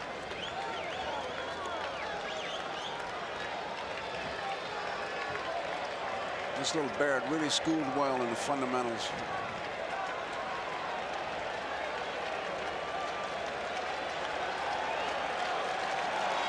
Owen at the ready to go. There he goes. Fastball hit up the middle. Base hit. And Owen is on his way to third without a play. So the walk to Spike Owen has been a big play in the inning. And with 2 down, here comes Bill Buckner representing the tying run. And once again, Barrett is in the middle of it. He did it last night. He did it again tonight. Twice he led off with a double in the first inning, or he had a double in the first inning. Now the base hit on 3 and 2 when he tried to work for the base on balls. He just sent it right back up the middle past Darling before he could react. And that's what he's supposed to do, set the table, and now it's up to the big guys. So after retiring 10 in a row, Darling is in trouble, walking on, getting Boggs, and giving up the 3-2 base hit to Barrett. Davy Johnson not having anyone throw in the bullpen. He's sticking with Darling, who had to weather a storm in the first inning. John McNamara hoping that his Sox, who left 4 men in the first 2 innings, will get off the floor and get something going. And here's Buckner, grounded to first, fouled out to first. 100 RBI man this year.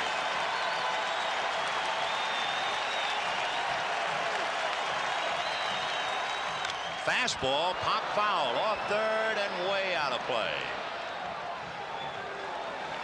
0-1.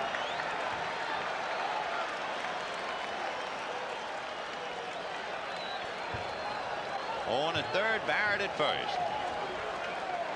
And Buckner at the plate. 2 down. 0-1 to Billy. Buckner is a good fastball hitter. You want him to hit something besides a fastball, but that curveball, you don't want to let up on him so he can pull it between first and second. If it's a curveball, it's got to be the hard curveball.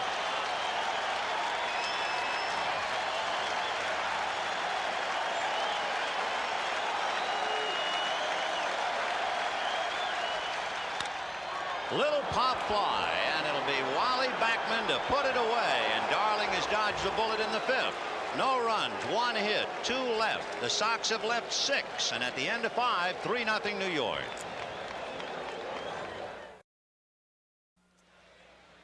Now you see where Buddy Harrelson is, and the rule says base coaches shall be limited to 2 in number and shall be in team uniform and remain within the coach's box at all times. That's the rule. Now they got a footnote. It says it has been the common practice for many years for some coaches to put 1 foot outside, so forth and so on. The coach shall not be considered out of the box unless the opposing manager complains, and then the umpire shall strictly enforce the rule and require all coaches on both teams to remain in the coach's box at all times. And the common practice of coming out is okay. If you were a Red Sox catcher or manager, you'd complain, they'd have to make him get in, but until they say something, he's going to stay right where he is, which is a good move on his part. And Gary Carter at the plate takes a strike. Breaking ball. Remember, he struck out looking at a curveball in the first inning and then hit a fastball out of sight in the fourth. Well, if they allow them to stand there without wearing a helmet, they're going to allow them to stand anywhere they want. 1-1. The crusade continues. Yeah. 1 ball and 1 strike. But what is really interesting about that is all coaches agree they're waiting for the first guy to do it. I doubt if it would be McNamara. 1-1.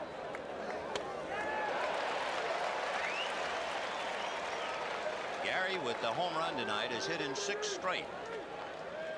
And had that been a fastball, he'd have had his second home run. But he was looking fastball, and they took something off the curveball, and you saw what happened. 1 ball, 2 strikes. 2-2. Carter, Strawberry, and Knight. If anybody gets aboard, the DH, Danny Heap.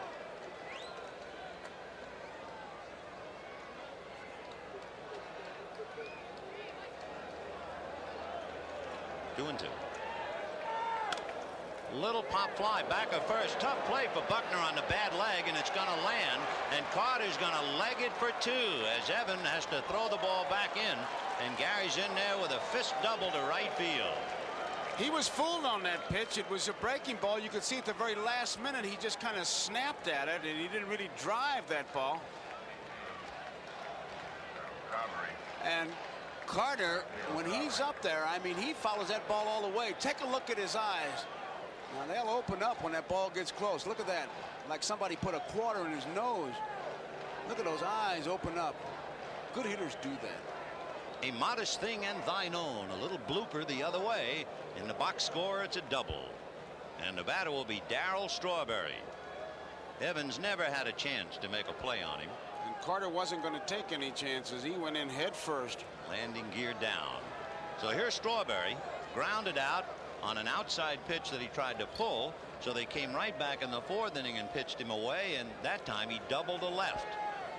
Now he has to try to pull, at least get the ground ball to move Carter to third base, because in the 6th, 7th, 8th, and 9th innings, that's when you have to hit that ball to the right side. For the Mets, their 3rd extra base hit tonight. 2 doubles and a home run. And they had a home run and a couple of doubles last night.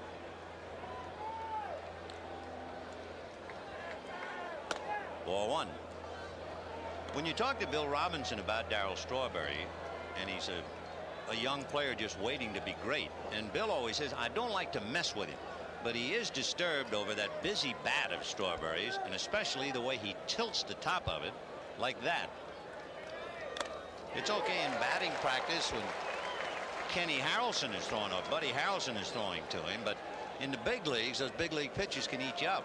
Well, that bat barrel goes towards first base, as you can see, and it's a little tough to get it going. But again, it's one of those things. I don't blame Bill. You just don't want to mess up a young fellow like that. Not just yet. 1 and 2. He has to come to you and say, hey, help me. Well, Bill says, I'd love to have him keep that bat quiet. hold it back, and then just come down on the ball. But he said, I'm afraid I'll wreck him. A very sensitive area. 1-2.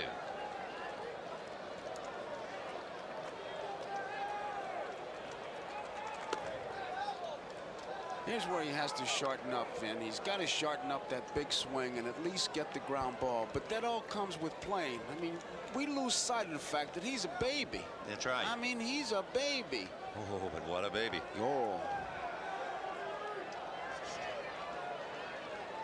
2-2. Fouled away. Trying desperately by using his right foot to kind of time Nipper. It's all part of the dance. But the mechanism is so delicate. I mean, it's like fine-tuning. Watch that thing. He almost does like a sweep. And there's so many things he does. And when you do that many things, more things can go wrong. 2-2. But it's the old saying, if he starts to hit, all that is a trigger mechanism. Right now, it's a problem. It's a hitch. It's a hitch. When you hit, there goes the hitch, and it's a trigger mechanism. Henry Aaron had a hitch, but nobody talks about it because of all the home runs he hit. Whoever thought Musial would hit with his stance or Mel Ott. 2-2 to Darrell. Now Nipper being overly cautious, nibbling, which is not what the Sox want. And he's 3-2 to Strawberry. Crawford throwing back of him in the pen. And Ray Knight on deck. Nobody out. Now with men on base, he holds that ball in that bare hand. High fly ball into deep right field. Evans going back on the track at the pen wall to make the catch. Tagging up is Carter and goes to third. And if Evans doesn't get there, that's in the bullpen. He had enough room to set himself, but just another foot or so, and Strawberry, they would have said he timed it perfectly. He didn't have a hitch in that swing, but same swing, gets under it. A high towering drive, which allowed Evans to get back there, and he's got plenty of room.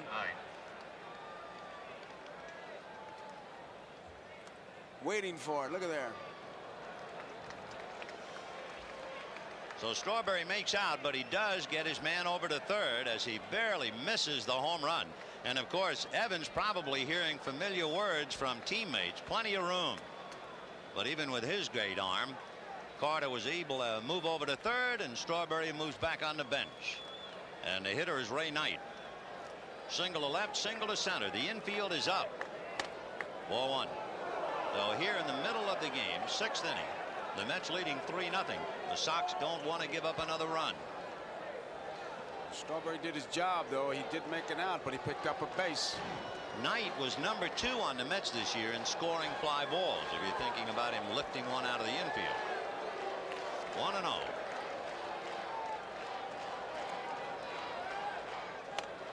Ball 2. I only wish the wall had been in right field. Carl was here in the ballpark. He's working in TV. I bet it really he did affected wish. his career. Yeah, it only had certainly 23 years or so here. I wonder what would he hit if that wall was out there. How about Williams too? Ted Williams. Right. 2-0 to Ray Knight. And he's not about to chase, and the count 3-0. Now, I'm sure if you're Nipper, you got to think, I don't want to throw him a fastball 3-0 in this spot. No, because we've seen Knight jump on that 3-0 pitch, and you look at who's coming up next. You got a left-hand batter, Danny Heap, coming up. The infield tight. The outfield about straight away, and Carter waiting to be picked up at third.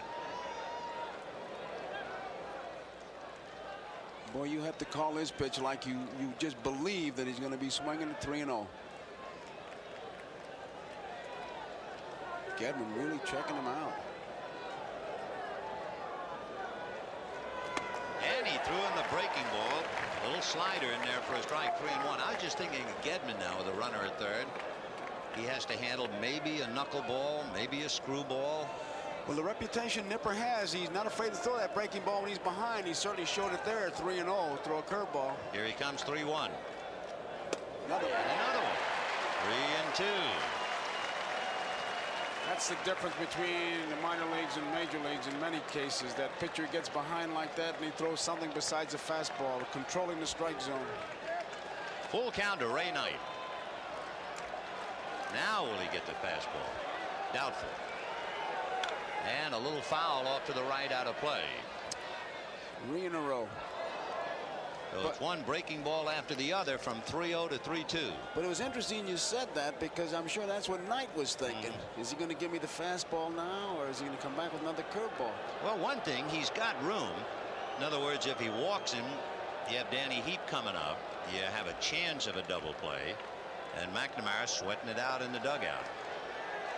Johnson right now kind of sitting back leading and looking for a chance to get some more. Another foul on another breaking ball, and that's back into the seats. And Nipper right there with Gedman. I mean, there's nothing wrong with that. You don't see it usually that often or that much, but how many times we've seen it where a catcher or an infielder ball pops out of the glove and the guy standing next to him makes the play. Sure. Remember Pete Rose. And you can't just sit on the thought, well, Gedman won't fall down too. You might as well keep going to try and help out, especially with the runner at third and one away. Exactly. So Nipper is hustling, trying to work his way off the hook. 3-2 to Ray Knight. He's thrown him 4 consecutive curveballs, starting 3-0. And the guessing game continues.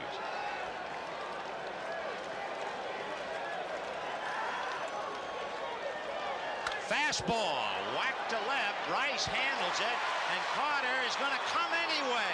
The throw, he is out at the plate. He broke back to third base, and Rice was able to play shallow and make that play.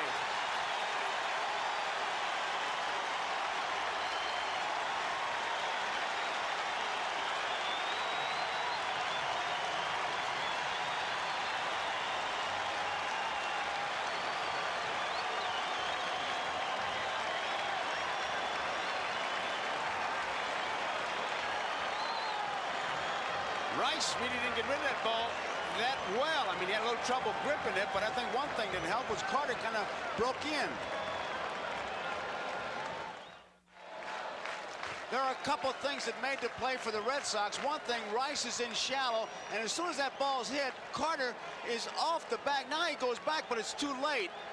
And Rice, playing shallow, gets off a throw all the way on a fly to Gedman, and Gedman forces Carter to slide in. He's almost closer to first base than he is the plate. Now he tries to tag it, but it's too late. I can't believe he would try to come in on a line drive to shallow left field. Gedman stayed right with him as he tried to hook inside and avoid the tag. But Gary really made an error of judgment. Harrelson had nothing to do with that. Carter looked at the left fielder, and he made the decision to go. But as soon as that ball's hit, he's got to go back to the bag, and he watched it about 4 feet off, and then he went back. And I tell you what the play has done, it has given the Sox new life, and the crowd has been chanting, "Here we go, Red Sox, here we go." Well, we'll see. Rice, Baylor, and Evans in the bottom of the 6th inning. Jim Rice walked in the 1st inning and struck out in the 3rd. 3-0 New York in the 6th. 0-1.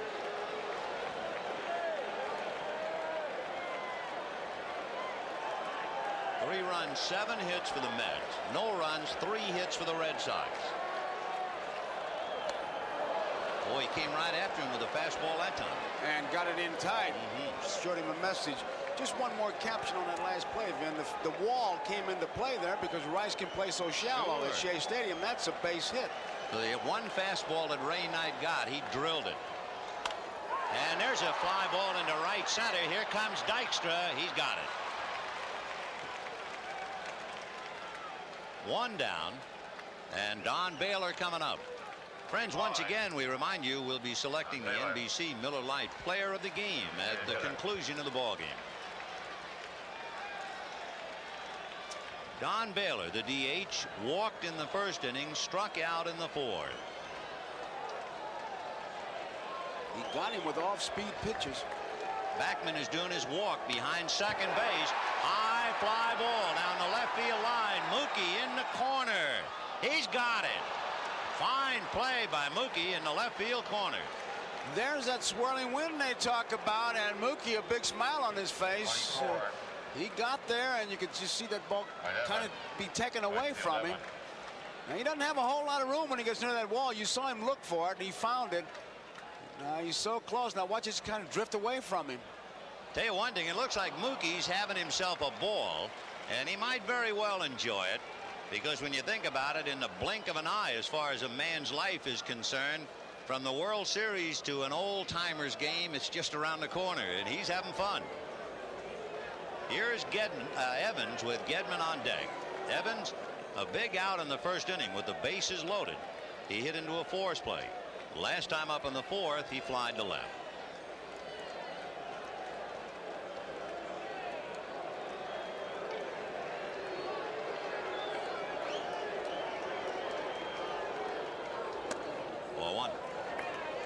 I have never seen it. There's Mookie from Corey's camera behind him. That's what he's looking at. I grew up from that position. Behind the center fielder in the bleachers in the old Polo Ground. Ball 2. 2-0. This is an interesting inning, because if a baseball game is really charted by a graph, the Red Sox up because of the big play, the Mets have to answer that challenge. How do you do it? By setting them down 1, 2, 3. It's just like when they scored 3, you got to come back and score 1 or 2. Well, we have 2 out here in the 6th inning. Ball 3. So the low ball hitter, he's up around the eyes, and he's behind 3-0. On deck, Gedman. And did you see how hard Gary threw that ball back to him? A lot of times when a catcher throws that ball back to the pitcher, he's delivering a message. He'll gun one and say, come on, shake it up. 3-0. And he walked him. So for Darling, he's fighting himself. He has walked 4. And with 2 down, Gedman the batter. The biggest walk, the walk that put heat on the Mets bench and on Darling, was the walk he gave to Owen in the 5th inning, but he worked himself off the hook. Last year, he walked 114 batters. However, this year he reduced it by about 1/3. Meanwhile, the Mets in the bullpen staying warm. Improvising as always. Getty doubled and popped up. 1 for 2. Fastball hit down the left field line. That's going to be against the wall. Mookie plays the bounce. Into third goes Evans. A throw to second, and they got Gedman. And both catchers have run themselves out of an inning. Where Gedman was going, they shot him down. No runs, 1 hit, a man left. At the end of 6, 3-0 New York. We'll be right back. What Jim Rice told us, when that ball hits from the scoreboard to the line, it's a true bounce. Mookie plays it perfectly, even though he hasn't played the wall that much, and you would think that Gedman, with a pretty good idea what happens, tries to get in the second. It's not even close, and the tie and run, forget about it. That never gets to the batter's box. Ball was well hit, and the slide wasn't exactly right out of a textbook. Knight, who turns into a spectator watching it, and look at him rooting. Remember, the hitter who would have been coming up with Evans at third and Gedman at first would have been Dave Henderson. And as Knight reacted cheering, you saw Evans put his head down in despair. High pop fly off third. Wade Boggs coming over in front of the Mets dugout, and that takes care of Danny Heap. Heap was left at the plate on the line drive by Knight and the running mistake by Carter. So the catchers have a lot in common and a chance to chat. Steve Crawford, you might remember, came in the second game, worked an inning and 2/3 and allowed just 1 hit. As you can see, he didn't have a win during the regular year, but he's had 2 during the postseason. He won the 9-3 game. Well, here's Mookie making his contributions in left field. Mookie caught a drifting fly ball. He had to fall down to handle it, went up against the wall to make one, and then threw out Gedman. He's been busy. Bouncer by the mound to the left of Owen and into center field, base hit. So Mookie is 1 for 3, and that'll bring up Rafael Santana as Crawford surrenders a single.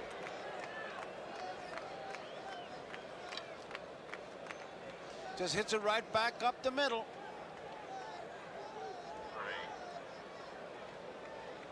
Nipper in 6 innings allowed 3 runs, 7 hits. Now Crawford allows a base hit, and here's Santana coming up. Santana hit back to the box and struck out. Mookie runs well at first.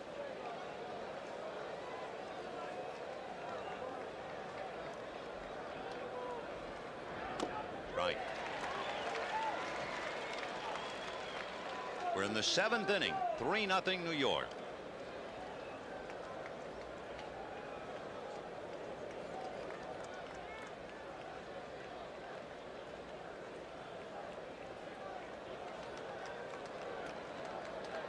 Wilson with 25 stolen bases, so he's always a threat. And they know it. That was close. Mookie's another one of the players that Davey Johnson gives the green light to. Mookie kind of leaning. Diving back. 0-1.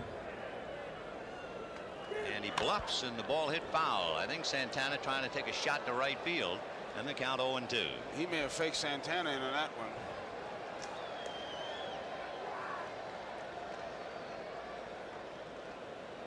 Hard to believe that a big league hitter can be trying to hit a 90-mile-an-hour fastball, and yet he can spot the runner. Believe. Yeah, that's why they're in the big leagues.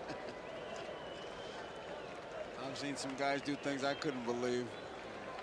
Think you got the ball in your mitt, and they'll take it right out.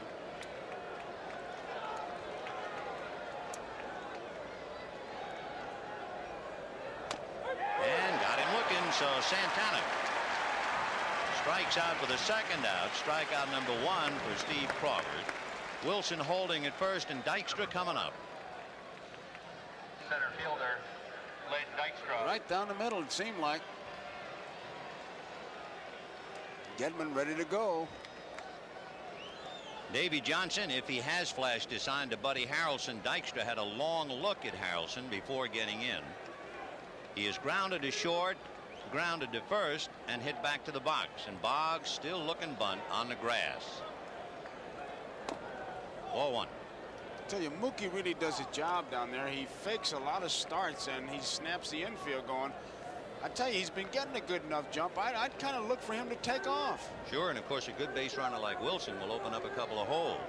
Either Barrett or Owen breaking on the pitch. 1 ball, no strikes.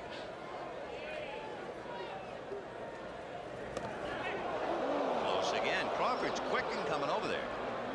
I don't think Mookie wanted that one to be quite that close. Kind of goes in standing up and almost nonchalants it in there, and that ball gets over there in a hurry. 1-0 to Len Dykstra.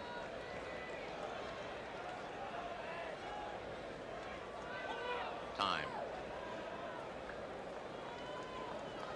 Crawford doing a pretty good job of trying to hold the ball on Mookie, trying somehow to ruin his timing. Well, he did it by throwing over there, and then he wants to break the rhythm so he can't time when he's going to release that ball. Sometimes you get an impatient runner, and holding the ball on him really pays off. That's what Crawford is trying to do. And Mookie is an impatient runner. That's the word on him. If you can hold it long enough, the engine gets started, he's got to go.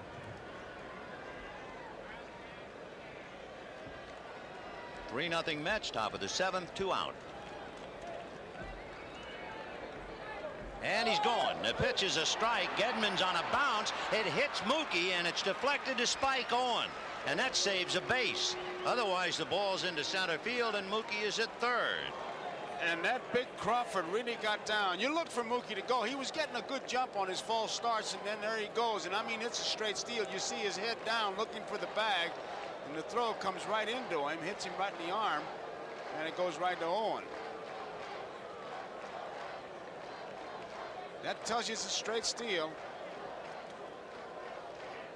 Well, because of the fortunate carom, the Sox are lucky that Mookie is at 2nd and not 3rd with 2 out, and Dykstra with the count 1 ball and 1 strike. Well, that ball Gedman threw in such a hurry really sailed or tailed into the runner. When you do that, it's because you don't have all seams. You're not throwing across the seams, and you throw that sailor. Big Crawford had to duck on that throw. Well, we'll see now about Dykstra picking him up. On deck, Wally Backman. Boy, did he fly open on that one. 1-2. Remember, Gedman caught 4 of 5 base runners in the league championship series. The Mets have turned it around on him. The Mets have now stolen 4 out of 5 against Gedman and really the pitcher. 1-2.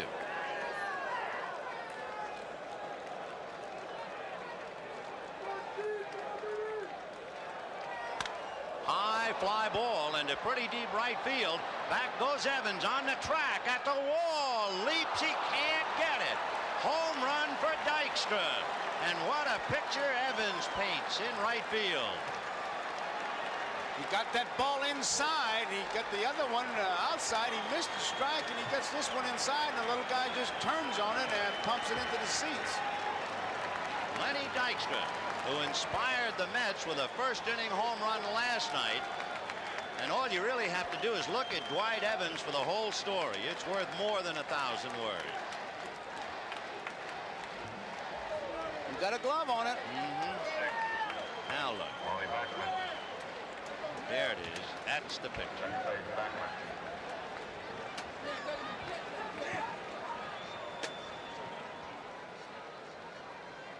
Well, what goes around comes around.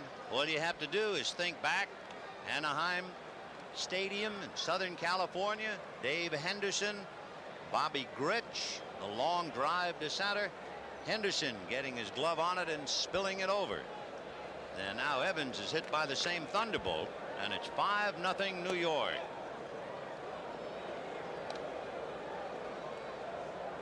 Dykstra is putting on a great exhibition of how to play this game and not being 9'8" and weighing 290 pounds. He gets him thinking about bunting and running, and you get close, it's a home run. I can't believe how hard he swings, too. I can understand Davy Johnson's somewhat complaint about, hey, little man, just try to pick up the runner. There's a guy at second base, and he takes you deep. That's shocking.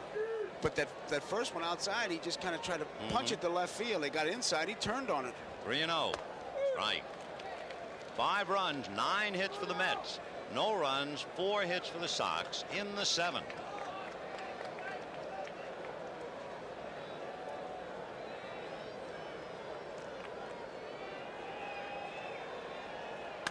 High foul off third, out of play. You know, it's so quiet in Boston, you can almost hear New York. Talk about lightning hitting twice. This was Henderson going after Bobby Grich's ball. High, glove, and over. Evans actually got his glove on the ball leaning over the fence. Same result. 3-2. Fouled away. John McNamara rolled the dice, came up snake eyes. Nipper gave up 3. Now Crawford gives up 2, and he's down 5-0. Ray Knight has time to smile and chat with his manager. The Mets think they're even. We'll see. Interesting, too, looking at Knight's number. 2-2.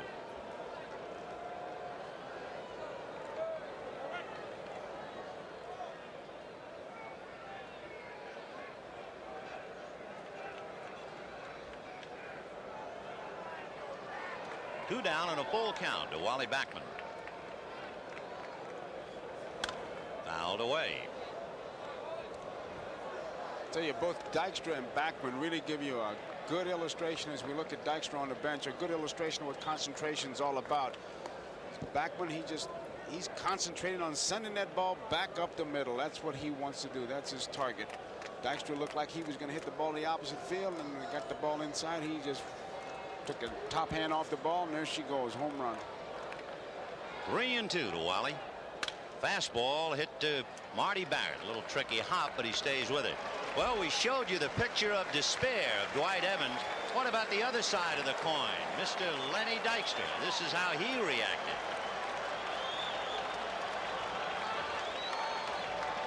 at the end of 6 1/2. 5-0 New York. Here's that dramatic picture that I'm sure will be etched in many minds for quite a while.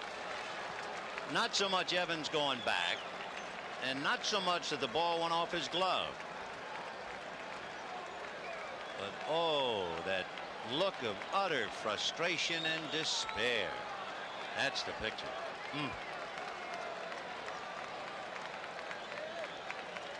Life in the big leagues. Dave Henderson, who had a chance to be a hero if they had only allowed him the opportunity, and that was when Gedman ran the Sox out of the inning. Henderson was due out. Ball 2.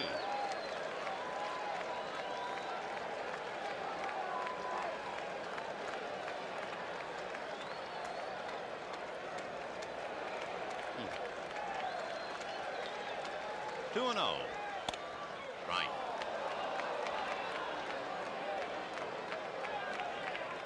Henderson struck out in the 2nd inning, struck out again in the 5th. The difference, he struck out on a curve, and then he was caught looking at a fastball in the 5th inning. 2 and 1. Fastball, so he's a little mesmerized up there now. Not only that, the pitch, Vin, Darling is really doing a job of controlling the strike zone. I mean, he is spotting that ball so well right on the outside corner. He's got him to where he can throw the curveball or the fastball now. 5-0 Mets, bottom of the 7th. Fouled away. Darling, trouble in the 1st inning, slight trouble in the 2nd, and then seemed to get his rhythm and retired 10 in a row. And then gave up a walk and a base hit in the 5th inning, a walk and a base hit in the 6th inning. But with Getty trying to go for 2, he was off the hook and now starts afresh here in the bottom of the 7th.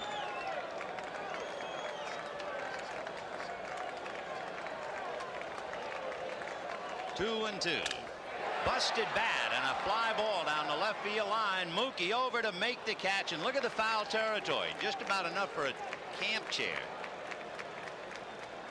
And the bat broken, and Henderson, a picture of frustration, going back to the dugout.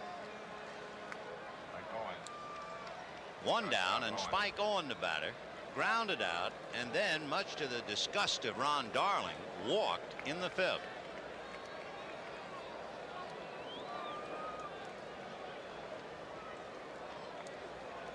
Dave Henderson struck out twice, breaks his bat, and fouls out. It's been a long night for Hendu. Ball 1. You have seen the anguish of Dwight Evans. It wasn't always quite that way.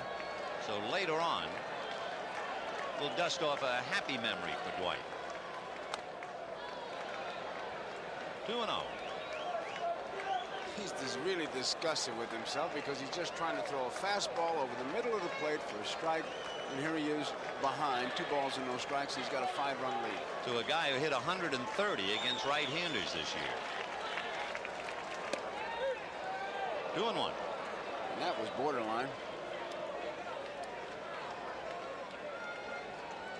Spike's got 1 home run this year in 591 plate appearances. Uno.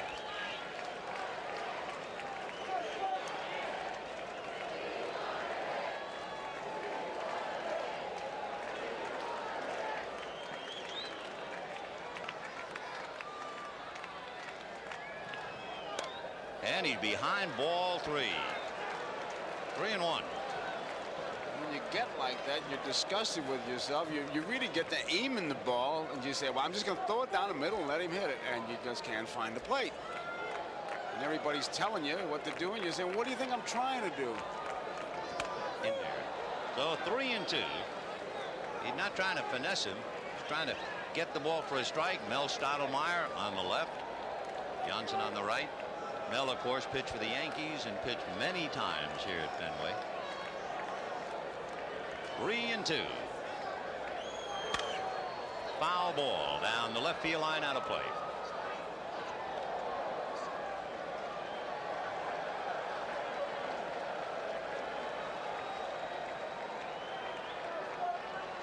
Full count on. 1 out, 7th inning. 5-0 New York. Trying to get even in the series.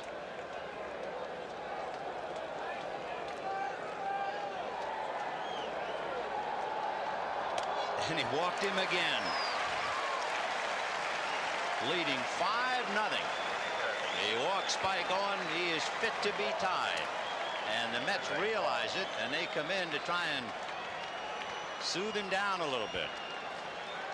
Well, I'm sure that when they talked about it in the meeting, if he could give them 7 tough innings, that'd be plenty. He was on short rest. They got a 5-run lead, and the one thing that can hurt him is the base on balls. He's gone as far as Davey wanted him to go because he's got that strong bullpen. Of course, if you get the complete game, that's an extra bonus. But that base on balls is what you want to stay away from. He has walked 5. In the first game of the series, he walked 3. So here is Wade Boggs. Hit back to the box, twice fly to center. Strike. Boggs had Gedman at third with 2 out in the second inning and flied out. And he had runners at first when he flied out. And the hot water bottle appears. That's Wade Boggs. Trying to keep his hands warm at the start of the inning. It's not unusual. They leave nothing to chance, those good hitters.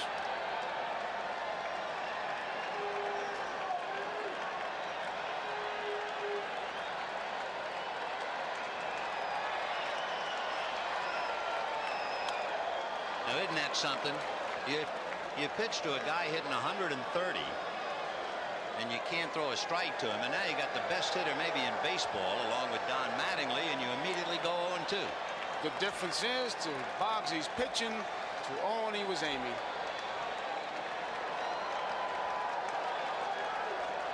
Oh, 0-2 to Wade. A lazy fly ball. He didn't get enough of it, and Strawberry is right there. That's the second out. So Boggs hit one back to the box and 3 lazy fly balls. Owen is at first with 2 out. Marty Barrett, the hitter, and Boggs, a picture of disgust and frustration.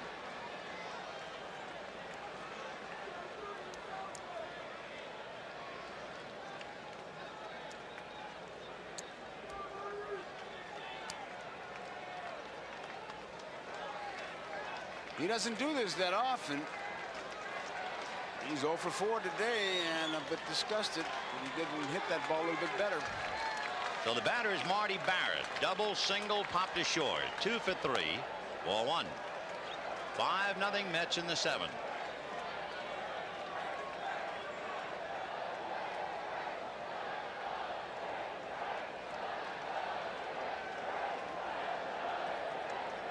Marty doubled to left center in the first inning and then singled up the middle in the 5th.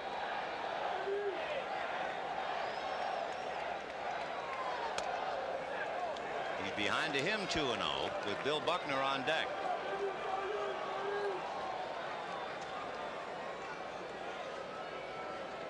Five runs, 9 hits for New York. No runs, 4 hits for the Sox.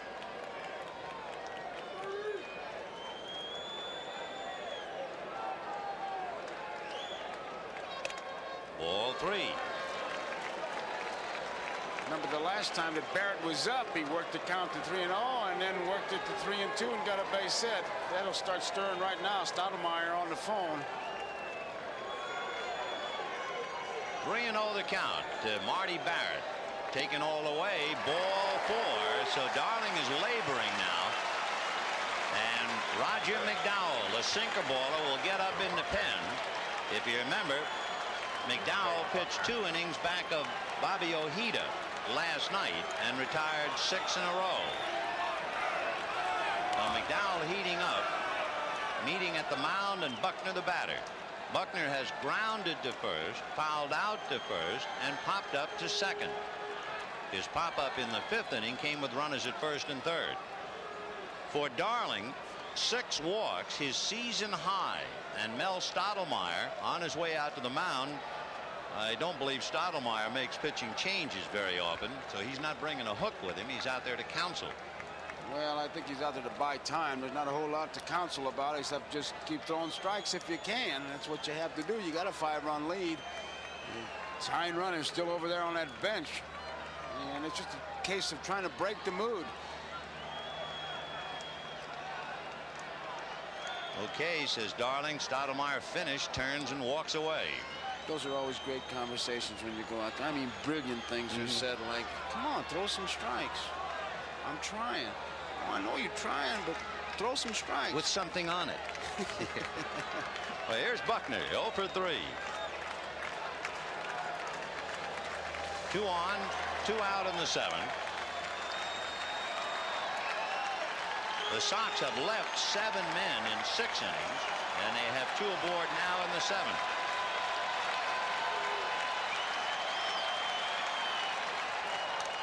Missed by plenty. Ball 1. On deck, Jim Rice. It's a big at-bat for Buckner to keep the inning alive. Rice can get you in the game in a hurry.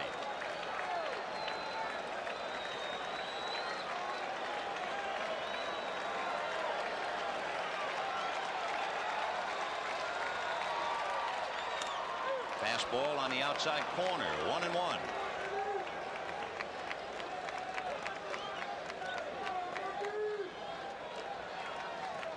At second base, Spike Owen. At first, Marty Barrett.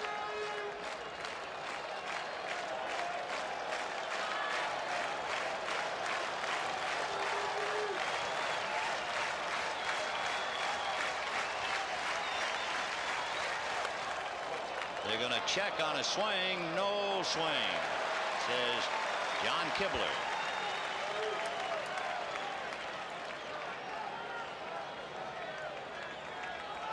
Got the ball inside. Buckner started after it, but Kibler says no.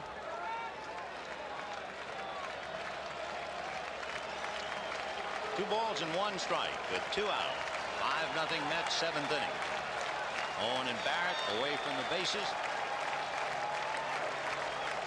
Fastball whacked foul. It was up and in, and there wasn't very much Buckner could do with that ball but drill it foul. He's had Buckner hitting to the right side. He bounced out to the first baseman, fouled out to the first baseman, popped to the second baseman, jammed him the last time. 2 balls, 2 strikes, and 2 out. Big pitch now for Ron Darling.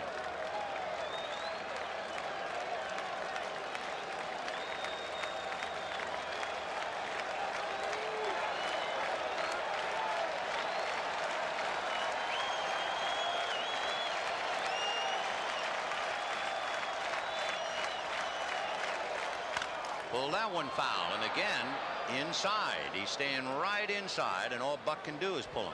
It looked like a slider inside, keeping it in there.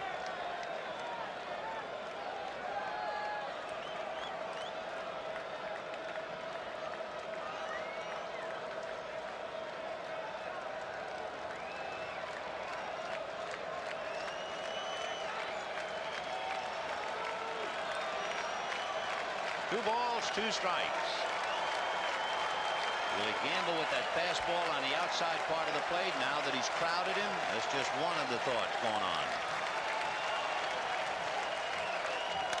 Yep, and it's popped up on the left side. Rafael Santana will put it away, and did he do a number on Buckner?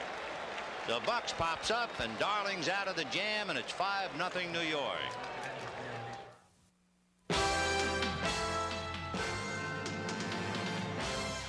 The frustration and despair of Dewey Evans, but it was not always so. Game 6, 1975 World Series. Red Sox and the Reds. Joe Morgan, another little man at the plate with a lot of thunder. And watch this time. He makes a leaping catch and then gets the ball back to the infield. And they will double Ken Griffey off the bag. The sweet and the sour for Dwight Evans.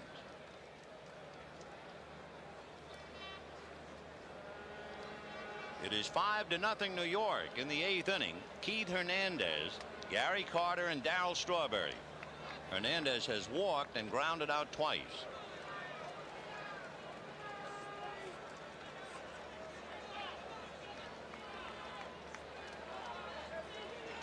The Mets have had home runs by Gary Carter with a man aboard, Dykstra with a man aboard, and the other run a double by Strawberry and a single by Knight. 4-1. The Red Sox have left 9 men on base in 7 innings. And a reminder, local news coming up next on most of these NBC stations. Strike 1-1. Steve Crawford picking up for Al Nipper, who went 6 innings and allowed 3 runs. Crawford has given up 2. Gary Carter with a home run and a double. However, he, like Gedman, had an embarrassing base running play. Right. 1-2 to Keith.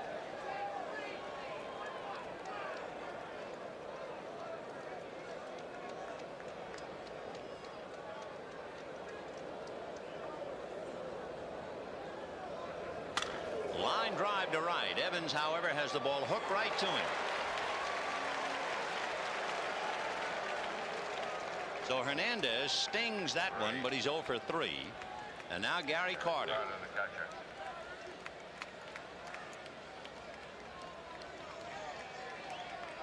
At the start of a World Series. And if the Mets win this one, the road club will have won 4 straight.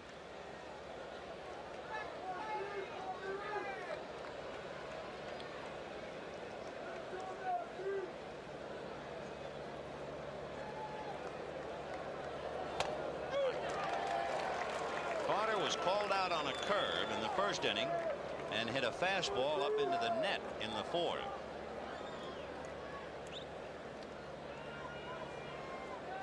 He's off and running.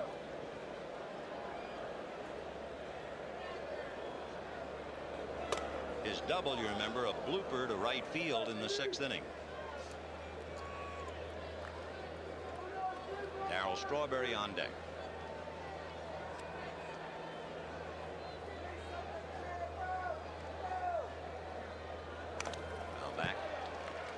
Looking ahead, if you're not keeping score, the Red Sox will have Jim Rice, Don Baylor, and Dwight Evans. And if anybody gets aboard, Rich Gedman.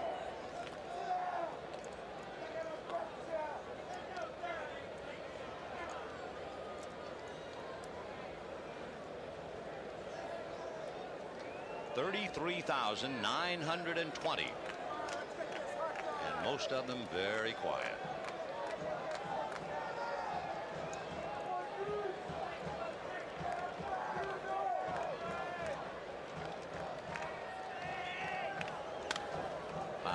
So it's still 1-2. It's big Crawford. He just comes right at you. That was a fastball right down the middle. He was going to challenge him, and he did.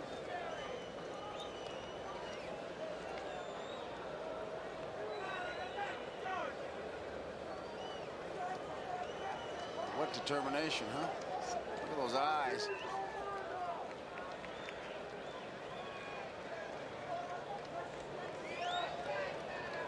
Still 1-2. And he's hit another one. A towering smash. Rice never even moved. Curveball. And that one went over the screen. That landed on Lansdowne Street. So Gary Carter's 2nd home run tonight and the 3rd home run for the Mets. And it is 6-0 New York. Oh, was that thing hit? Was it Rice? It was like somebody had poured concrete, made him a statue. He never even moved. It's a breaking ball, and you talk about hitting it a long way. He fouled off the fastball, the curveball, a high towering drive. No netting going to stop that. Look out, Cars. Out into the Boston night. So 6-0 New York. And Darryl Strawberry, the batter, grounded out, doubled, and flied to right. Darryl 1 for 3.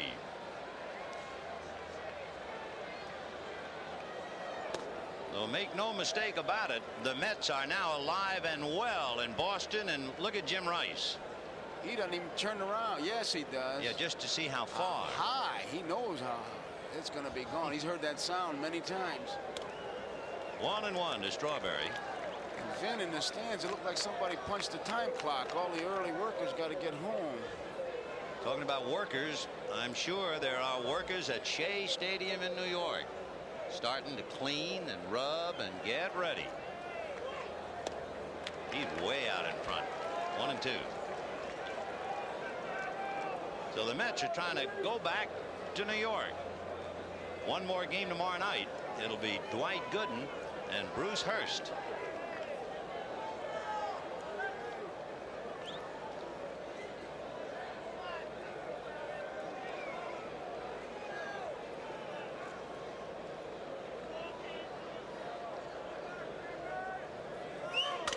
And he hits it to the hole right by a diving Marty Barrett.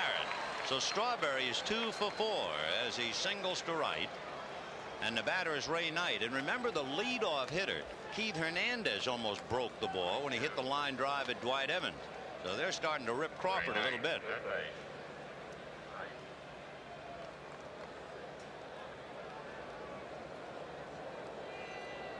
They're getting some extra base hits tonight. 3 home runs, doubles. Strawberry with 2 base hits. And they've now had 24 hits in the last 2 games. The Red Sox, what, 4 tonight, 5 last night, 9. And leaving men on. That's the big killer for them. They had a golden opportunity in the first inning to the Sox. They had the bases loaded with 2 out, and Evans hit into the force play. Strike to Ray Knight. Bob Stanley loosening up in the Sox bullpen. Knight is wearing that uniform number that tells you how the Mets want the series to be. 0-2. And the Mets are 6 outs away from making it 2-2. And in the middle, Dwight Gooden. He'll be going up against Bruce Hurst tomorrow night in game 5. John McNamara gambled and really didn't get hurt, but he is tied unless the Sox can get off the floor in the 8th and 9th.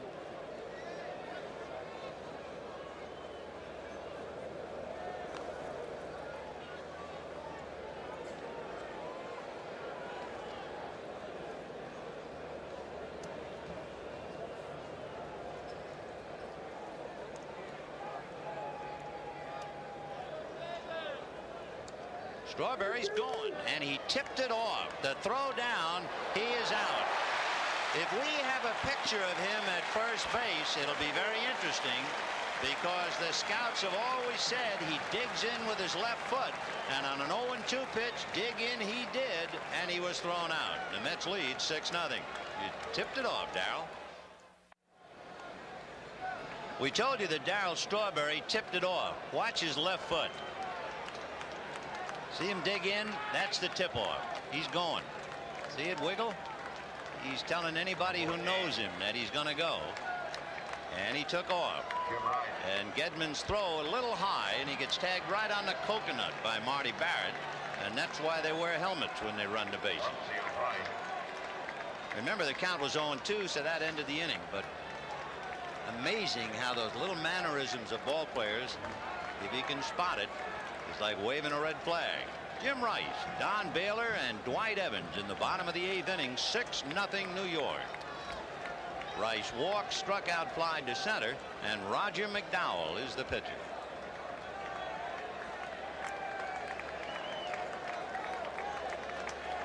So Ron Darling did his job. He went 7 innings, no runs and 4 hits. 1-1.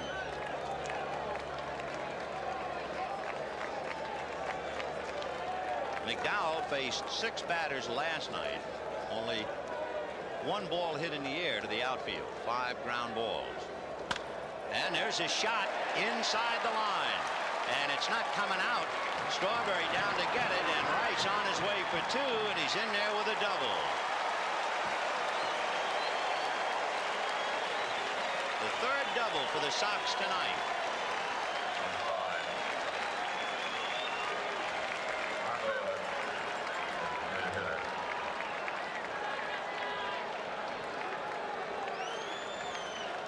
No chance for anybody to come up with that one.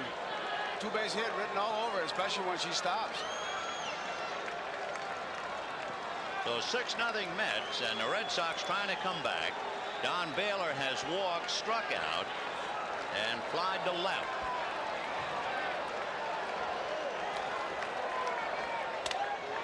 base hit foul on the hands, cracked his bat. He'll have to get another.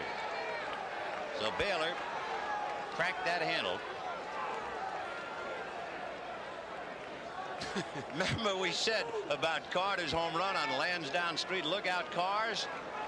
And there it is, and he had to crawl under that truck to get it.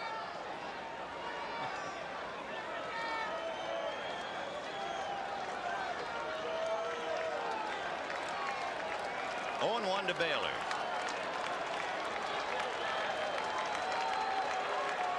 Six runs, 11 hits for the Mets. No runs, 5 hits for the Red Sox.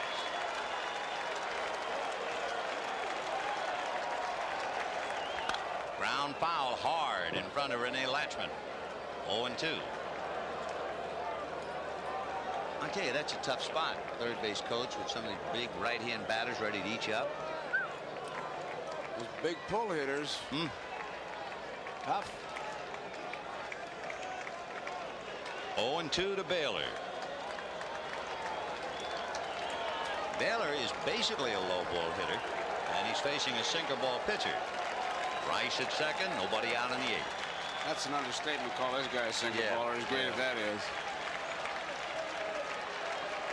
Backman up the middle. Fouled away. Low bridging just about the entire Mets club, and the crowd reacts. There's really no place to hide.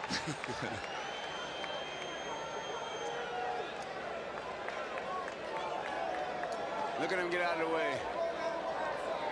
George Pfister from the commissioner's office. He's ducking. Well, he used to catch. He ought to be able to handle that. Lee Mazzilli. 0-2. Tim Tuffle out in the front. And Baylor waiting at the plate.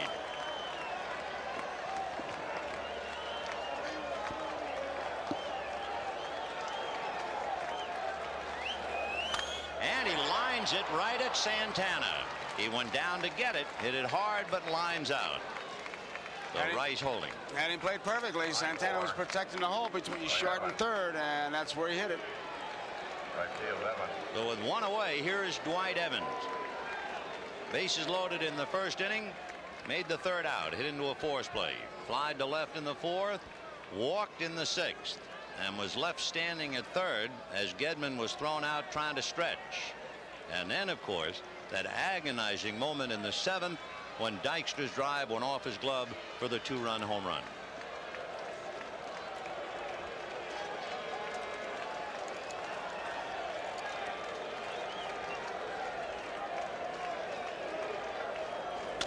Big chopper up the middle, base hit. Here comes Rice to score.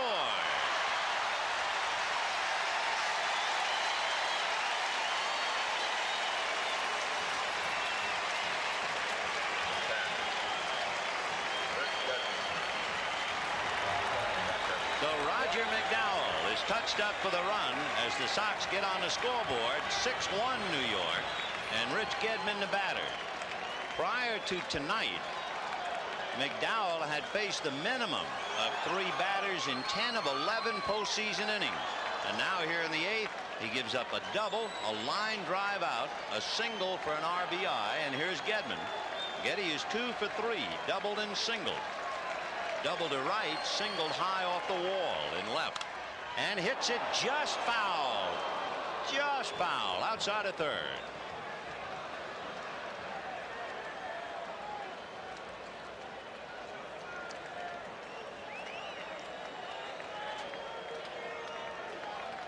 Oh, 0-1 to Rich Gedman.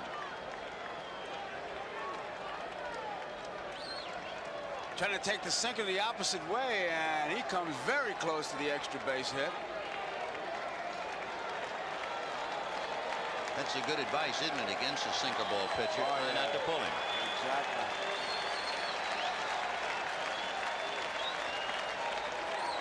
Oh, 0-1.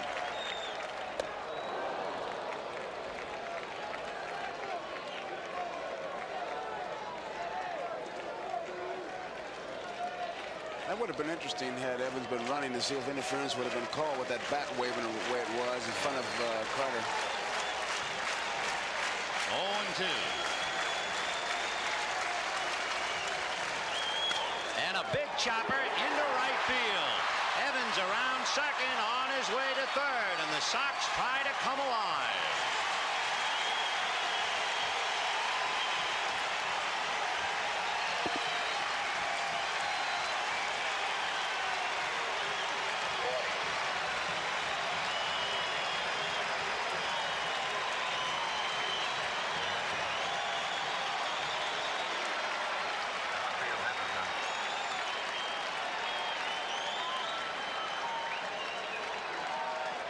And now there must be some slight concern, at least, between Mel Stottlemyre and Davy Johnson. Remember, the only out of the inning was the line drive by Baylor right at Rafael Santana. We've had a double and 2 singles. And on Gedman's base hit, which we just saw, Hernandez was not playing on the bag. It was really placed perfectly. One of those seeing eye jobs. And here's Henderson. 0 for 3. 0-1.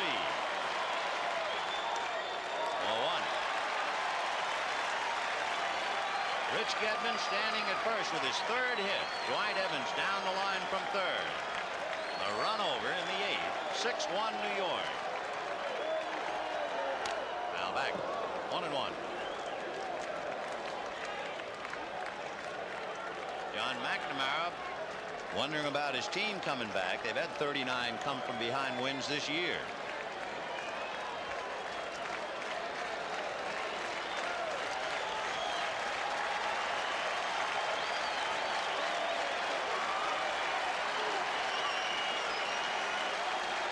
One ball, 1 strike.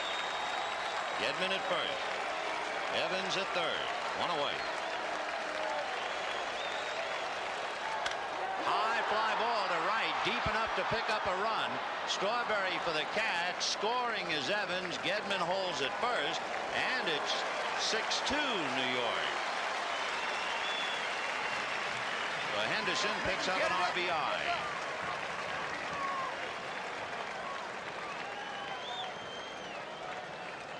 Spike Owen is due to come up, and Mike Greenwell, a left-hand hitter, would appear to be the logical candidate to replace him now. Owen, while he was in there, walked twice, but that was against Ron Darling. Now they take the bat away from him, and Greenwell will come up and hit.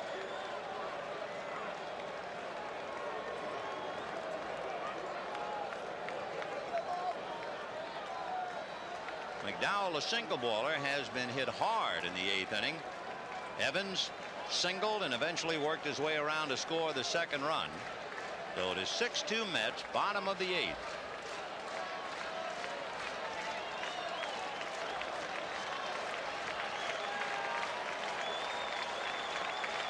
So Mike Greenwell coming up down in the Mets bullpen.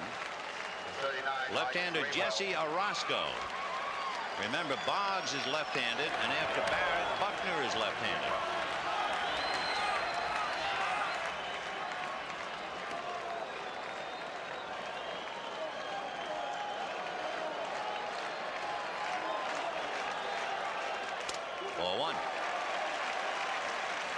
McDowell is struggling, no doubt about it, and Greenwell trying to hammer. 6-2 Mets in the 8th.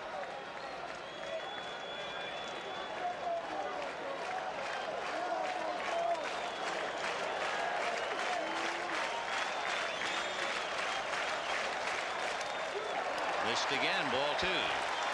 Greenwell has good numbers, and he finds Gedman standing at first. Mike hit 300 at Pawtucket and hit 314 for the Sox. He was an all-star in the International League. 2 balls, no strikes. Ball 3, and I mean McDowell is hanging on now. He's all over. There's no consistency in his wildness, so you can't really say there's anything mechanical. He's just not throwing strikes. A lot of times if a fella's wild, if he's wild high, he's not bending in there, but he's just all over the place. 2 out in the inning, remember. And he's walked him. And make no mistake about it, the Sox are alive. We'll have a runner for Greenwell. It might be Ed Romero, who figures to play short for Owen. It is. And suddenly what was a pleasant evening in the park, and there's the tip-off. There's He's the going to the tip-off. chew. He's going to the chew. And he said that when he goes to the chew, that also means the hook. It's almost like a quinella. Number 26. And Wade Boggs, Here he comes. the major league leading hitter, is due up. Jesse Orosco is in the bullpen.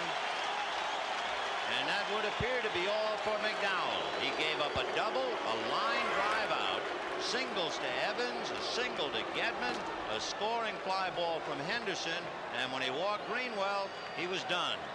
And that will be that for McDowell, his first rocky outing in postseason play.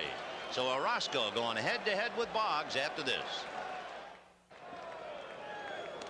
Remember, later tonight, following local news, The Tonight Show starring Johnny Carson. Then on Late Night with David Letterman, he will follow with comedian Martin Short and jazz great Stan Getz. So come home to the best in late night entertainment. Come home to NBC. The story of the Red Sox trying to bounce back as they has done so often. And now what would appear to be an ordinary move. A left-hand pitcher brought into a left-hand batter, but the batter is an extraordinary batter. Orosco, the Mets' all-time saves leader, going against the major league leading hitter Wade Boggs, who hit .352 against left-hand pitching this year. And if Boggs gets a hit, this place will really come alive. He really waits well on the left-handers, and usually it's to the opposite field because he waits so long.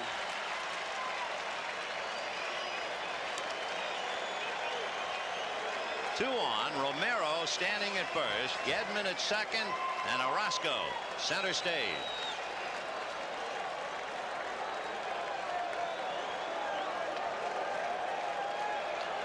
Orosco won 3 games in relief in the LCS against Houston. He won games 3, 5, and 6. Now the big challenge with Wade Boggs. Slow curve, ball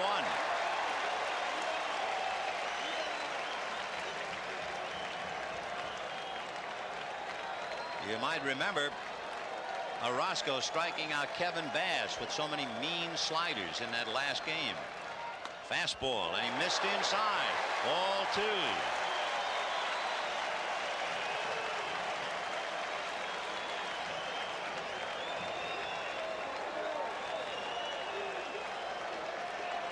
Two and 0 to Boggs. He's 0 for 4 tonight. And a ground ball to short. Santana to Backman, and Orosco gets Boggs, who goes 0 for 5. And the Mets get out of the jam, but they give up 2 at the end of 8. 6-2 New York. The Mets are leading by 4 as we go to the 9th inning. We are not anticipating or looking ahead, but these are first the definite Game 5, Gooden and Hurst, and the probable Game 6 and Game 7. And looking at Ron Darling, remember now he's pitched 2 World Series games, 14 innings, and he still hasn't given up an earned run, and he might be there center stage in Game 7. Right now it's Bob Stanley. And I just wonder how many people said short rest when he got off to a shaky start. Short rest would hurt him. When the bases were loaded, and there he was pitching to Dwight Evans, and he got Evans to hit into a force play. Danny Heap grounded into a double play, fly to right, fouled out, and now pops it up into shallow left. Romero goes out, but coming in is Jim Rice. 1 away. Danny Heap came within an eyelash of getting Joe Brinkman, the umpire, across the shins with the bat. Brinkman was running out to the infield, and Heap threw it back, and Brinkman had a jump. Mookie Wilson coming up against Stanley.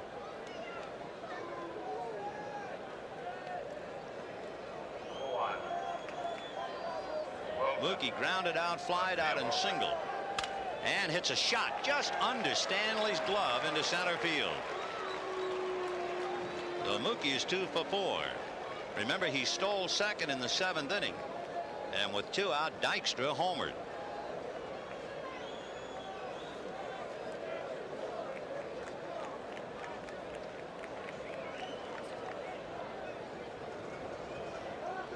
The Mets have certainly come alive with the bat. They've had 25 hits now in the last 2 games.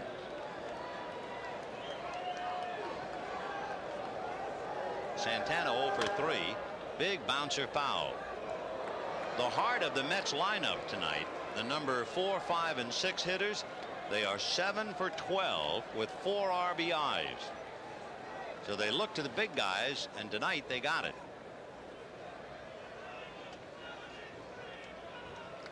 Carter 2 home runs and a double. Strawberry a single and a double, and Knight 2 singles.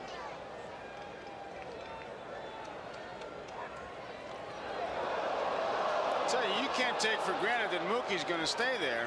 I mean, it's 6-2. You just can't sit on it. And with Santana up there to stay away from the double play, they might just start him. Stanley made a good throw over there, made it pretty close. Very close.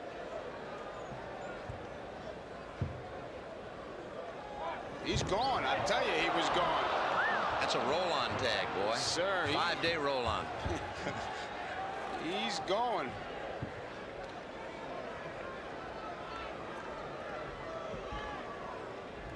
To New York, top of the 9th. Maybe Mookie's trying to regain the momentum for his ball club.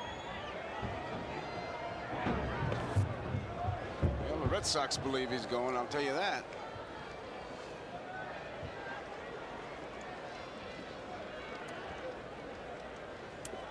Rick Aguilera begins to stretch out a little bit in the Mets bullpen.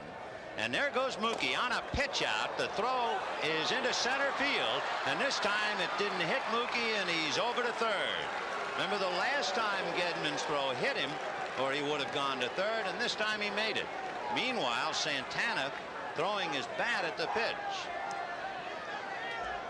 Gedman he throws the ball right in the ground. He's got the pitch out, distracting when the bat goes there, but he just does not make a good throw. It was not a perfect pitch out, but it was high enough. And Mookie, I'll tell you, he's in his own quiet little way has been upsetting a lot of little things here. And of course now the Sox have to play the infield up with the count 0-2 to Rafael Santana and a runner at third. And as a shot back to Stanley, and they got Mookie in a rundown. Stanley to Boggs. Boggs to Gedman. That takes care of Mookie with Santana going to second. Mookie thought that was going to get on through there, but I tell you, he stayed in the rundown long enough to allow Santana to get to second base, and that's all you can do when you're caught in no man's land. Stanley makes a pretty good play. The ball comes right back to him. He kind of smothers it. Now he looks at third base, and hey, look what I got. I got Mookie here. Mookie makes a U-turn, and now he stays in there long enough to allow Santana to go to second. The only thing that Stanley did wrong, he committed himself a little early so that they were running Santana towards home. And of course, ideally, you'd be running him back towards third. Check swing foul and the count 0-1. 6-2 Mets, top of the 9th inning. 1-5-2 if you're scoring. Dykstra grounded out 3 times and then shocked Massachusetts for the second night in a row. 0-1. You weren't surprised at all about that rip he had in the 7th inning. No, not at all, because it was inside and he's able to turn on that thing. You figure with a runner at second that he'd just try to shorten up, wouldn't you? But if you get figuring with Dykstra, you're in trouble. You're in big trouble. 1-2.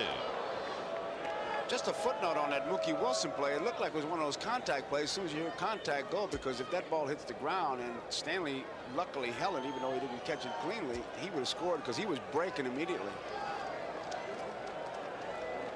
1-2 to Dykstra. 2-2.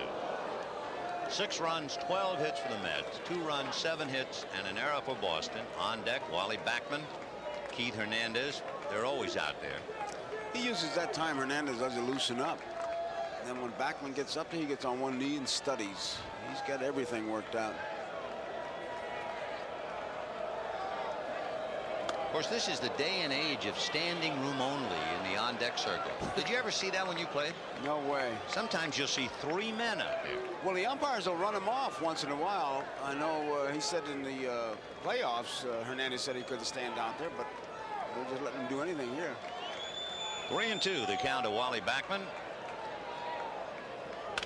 On the hands and a roller to the right side to Barrett to Buckner, and they're out of the jam as Wilson was erased in a rundown. And at the end of 8 1/2, 6-2 New York. Tonight's game brought to you by the 1987 German engineered Volkswagens and your Volkswagen dealers. By Michelin, because so much is riding on your tires. By AT&T, the right choice. And by Miller Genuine Draft, cold filtered for real draft smoothness. It's beer at its best. This telecast presented by authority of Major League Baseball may not be reproduced or retransmitted in any form without the express written consent of Major League Baseball. To the bottom of the 9th at Fenway, 6-2 New York. And it'll be Barrett, Buckner, and Rice against Jesse Orosco. Barrett double, single, walked, and looped out to short. 2 for 3. Strike.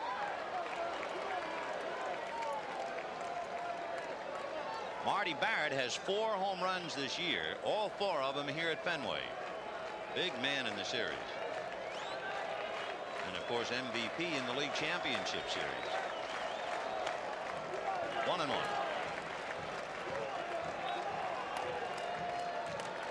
Orosco this year, like so many other pitchers in the National League, has picked up that split finger job.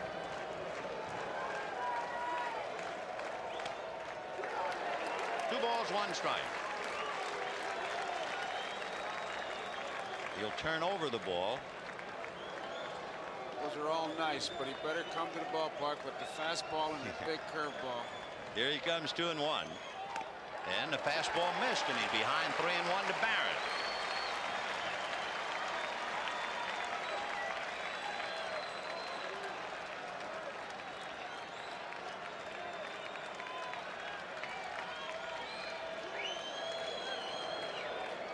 Well, you know he's taking this one to try to get that base on balls. 3-1 to Marty Barrett. In there. So he does so many things that he's really a throwback. 3-2. Ground ball to shortstop. Santana over to Hernandez. 1 away.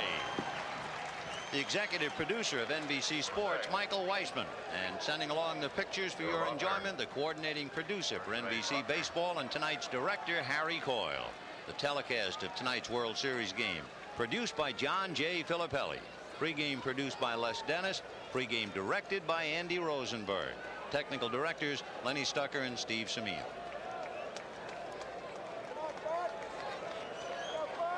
Here's Buckner. Grounded out, fouled out, and popped up twice. Unable to get the ball out of the infield. 0 for 4. Right. That's when Orosco's tough. When he comes from around first base with that good hard fastball.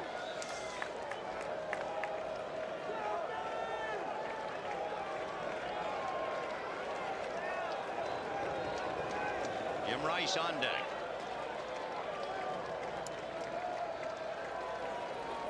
And a shot, but it's backhanded by Hernandez, and he carries it to the bag. So Buckner hit that one right on the screws, but it's an out, and he goes 0 for 5 along with Wade Boggs. Jim Rice walked, struck out, flied to center, and doubled. When you think about it, a great portion of the Red Sox offense tonight has been the walk. They received 7 bases on balls, and yet they've been unable to cash him in, and that's really a great part of the story. They are 1 for 10 with runners in scoring position tonight. They have left 11 men in 8 innings.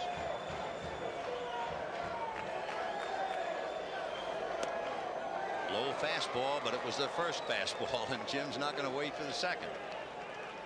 So for John McNamara, just about a cinch. The series even, and it'll be Dwight Gooden and Bruce Hurst tomorrow night.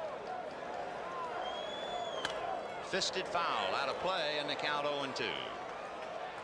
Ron Darling, who has pitched magnificently in the World Series. 7 innings, no earned runs. Bruce Hurst, who goes tomorrow night, talking to Dwight Evans. 0-2.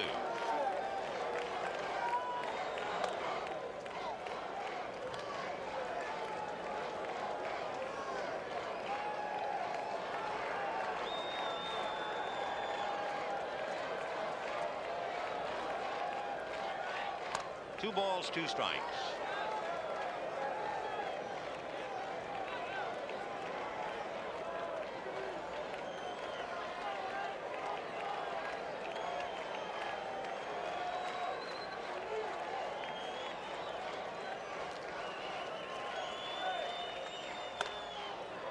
Orozco goes 3-2 to Rice.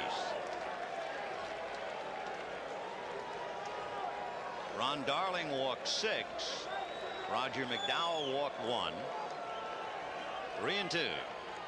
And he chased the sinker. Down he goes, and that's that. As Orozco strikes out Rice, and the Mets have caught the Red Sox at Fenway Park, and the series is tied 2 games apiece. There were several outstanding contributors, and they would certainly be the pitcher Ron Darling. There was Gary Carter, who had 2 home runs and a double. Carter, Darling, and Lenny Dykstra hit the 2-run home run that broke Dwight Evans' heart, not to mention what it did to the Sox in the 7th inning. So tonight's NBC Miller Lite players of the game: Carter, Darling, and Dykstra. And Miller Lite happy to present a check for $1,000 in their names to the National Multiple Sclerosis Society. So, Joe, the Mets have done it. They came into Fenway. Everybody worried about the wall and what it would do to them. They didn't work out, and the next thing you know, they're even in the series. Well, that workout looms bigger and bigger. You mentioned it, and Davey just flat out says he didn't want all his players hearing all the negative press and what goes with it, and so he doesn't work out, and now they've tied up as 2 out of 3. And isn't it interesting that the wall that seemed to figure so much against the Mets turned out to be a friend, because Carter hit 2 home runs. Maybe a key play was Gedman's ball high off the left field wall, and Mookie Wilson threw him out at second base. Ron Darling, the kid from Millbury, Massachusetts, big man on campus at Yale, and now he's a big man in New York. Let's meet him and go to Marv Albert. Thank you, Vin. And Ron, a solid performance after some control problems right at the start. I had a problem tonight. I don't know what it was. I think whether it was just being a little nervous or whether just trying too hard here in the park in my backyard. I think I was just trying too hard out there, and I pitched a lot better in the first game, but fortunately the results were a little better this time. Well, as we discussed on the pregame show 11 years ago, as a fan, you were sitting in the bleachers in center field watching the Red Sox perform in the World Series. What did tonight mean to you? Well, it meant a lot because I got to pitch in front of all my friends I grew up with in high school and all that kind of stuff. And luckily, I only let one of the balls go off the wall tonight, but it was just a great thrill for me. Was there any dream sequence the night before of what might happen, positive or negative, pitching here at Fenway for the first time? Well, I was hoping to go 9 innings and just get the victory, but with all the guys that walked out there, 7 innings was enough, I guess, and thank God Jesse picked us up. But I just wanted to have a good outing here, and hopefully our team would win to tie it up. All right, your battery mate, Gary Carter, has been Mr. Clutch. 2 home runs tonight, batting average of .412, and this series has turned around. It has really turned around, but it really was Lenny Dykstra that started it off yesterday for us, Marv, and then Ronnie Darling just pitched out a jam after jam and pitched an outstanding game, 7 shutout innings, and really that's what it was, a total team effort. It was just nice to be able to win the ball game. And that home run number 1 as you connected against the low fastball. Yes, Al Nipper I've never faced before, and I was just told that he throws a lot of curveball sliders, and he's got like a screwball, and all I was looking for first pitch like that with a runner on second was just to try and drive the ball somewhere, and it left it out a little bit out over the plate, and fortunately I was able to get it up. Gary, 6th inning, you're on third base, and would you describe the sliding style of Gary Carter in this situation? Take a look at when I went back to there's Jim Rice fumbling it a little bit, and I got back to the bag just about the same time that he caught the ball. He threw the ball up in the air, and all I could think about was just trying to avoid Gedman. I almost got away from him. But with my blazing speed, I knew I was going to be out. Nice form. That's a 2.5. Was it a 2.5? Well, I'll take it then. Gary, there was a published report. Of course, we're early when we talk in terms of series most valuable player, but you'd be among the early line favorites. There was a report that there are $100,000 bonuses in the contracts of Darryl Strawberry and Keith Hernandez for winning series MVP. Is there such a clause in the Gary Carter contract? To be honest with you, Marv, I don't really know at this particular time. All I care about is that we get the we get the ring, and that's what we've been striving for. We've had such a great season all year and had an outstanding series against Houston, and that really drained us. But now we're back 2-2, and the only thing that I got on my mind is get that World Series ring. Will you be discussing that with your agent at a future date? Well, no. I just want to be able to play and win, and that's all I've been striving for. I've been financially set up very, very well, and I'm thankful to the good Lord for that. And my family is well taken care of. And so in the future, it doesn't matter. I'm just glad that we're here where we're at right now. All right, Gary Connor and Ron Darling. Let's get back upstairs to Vin and Joe. All right, Marv, a reminder, stay tuned following local news for The Tonight Show starring Johnny Carson, except on the West Coast and most Mountain Time Zone stations, where it will be seen at its regular time. Game 5 of the 1986 World Series comes tomorrow night at Fenway.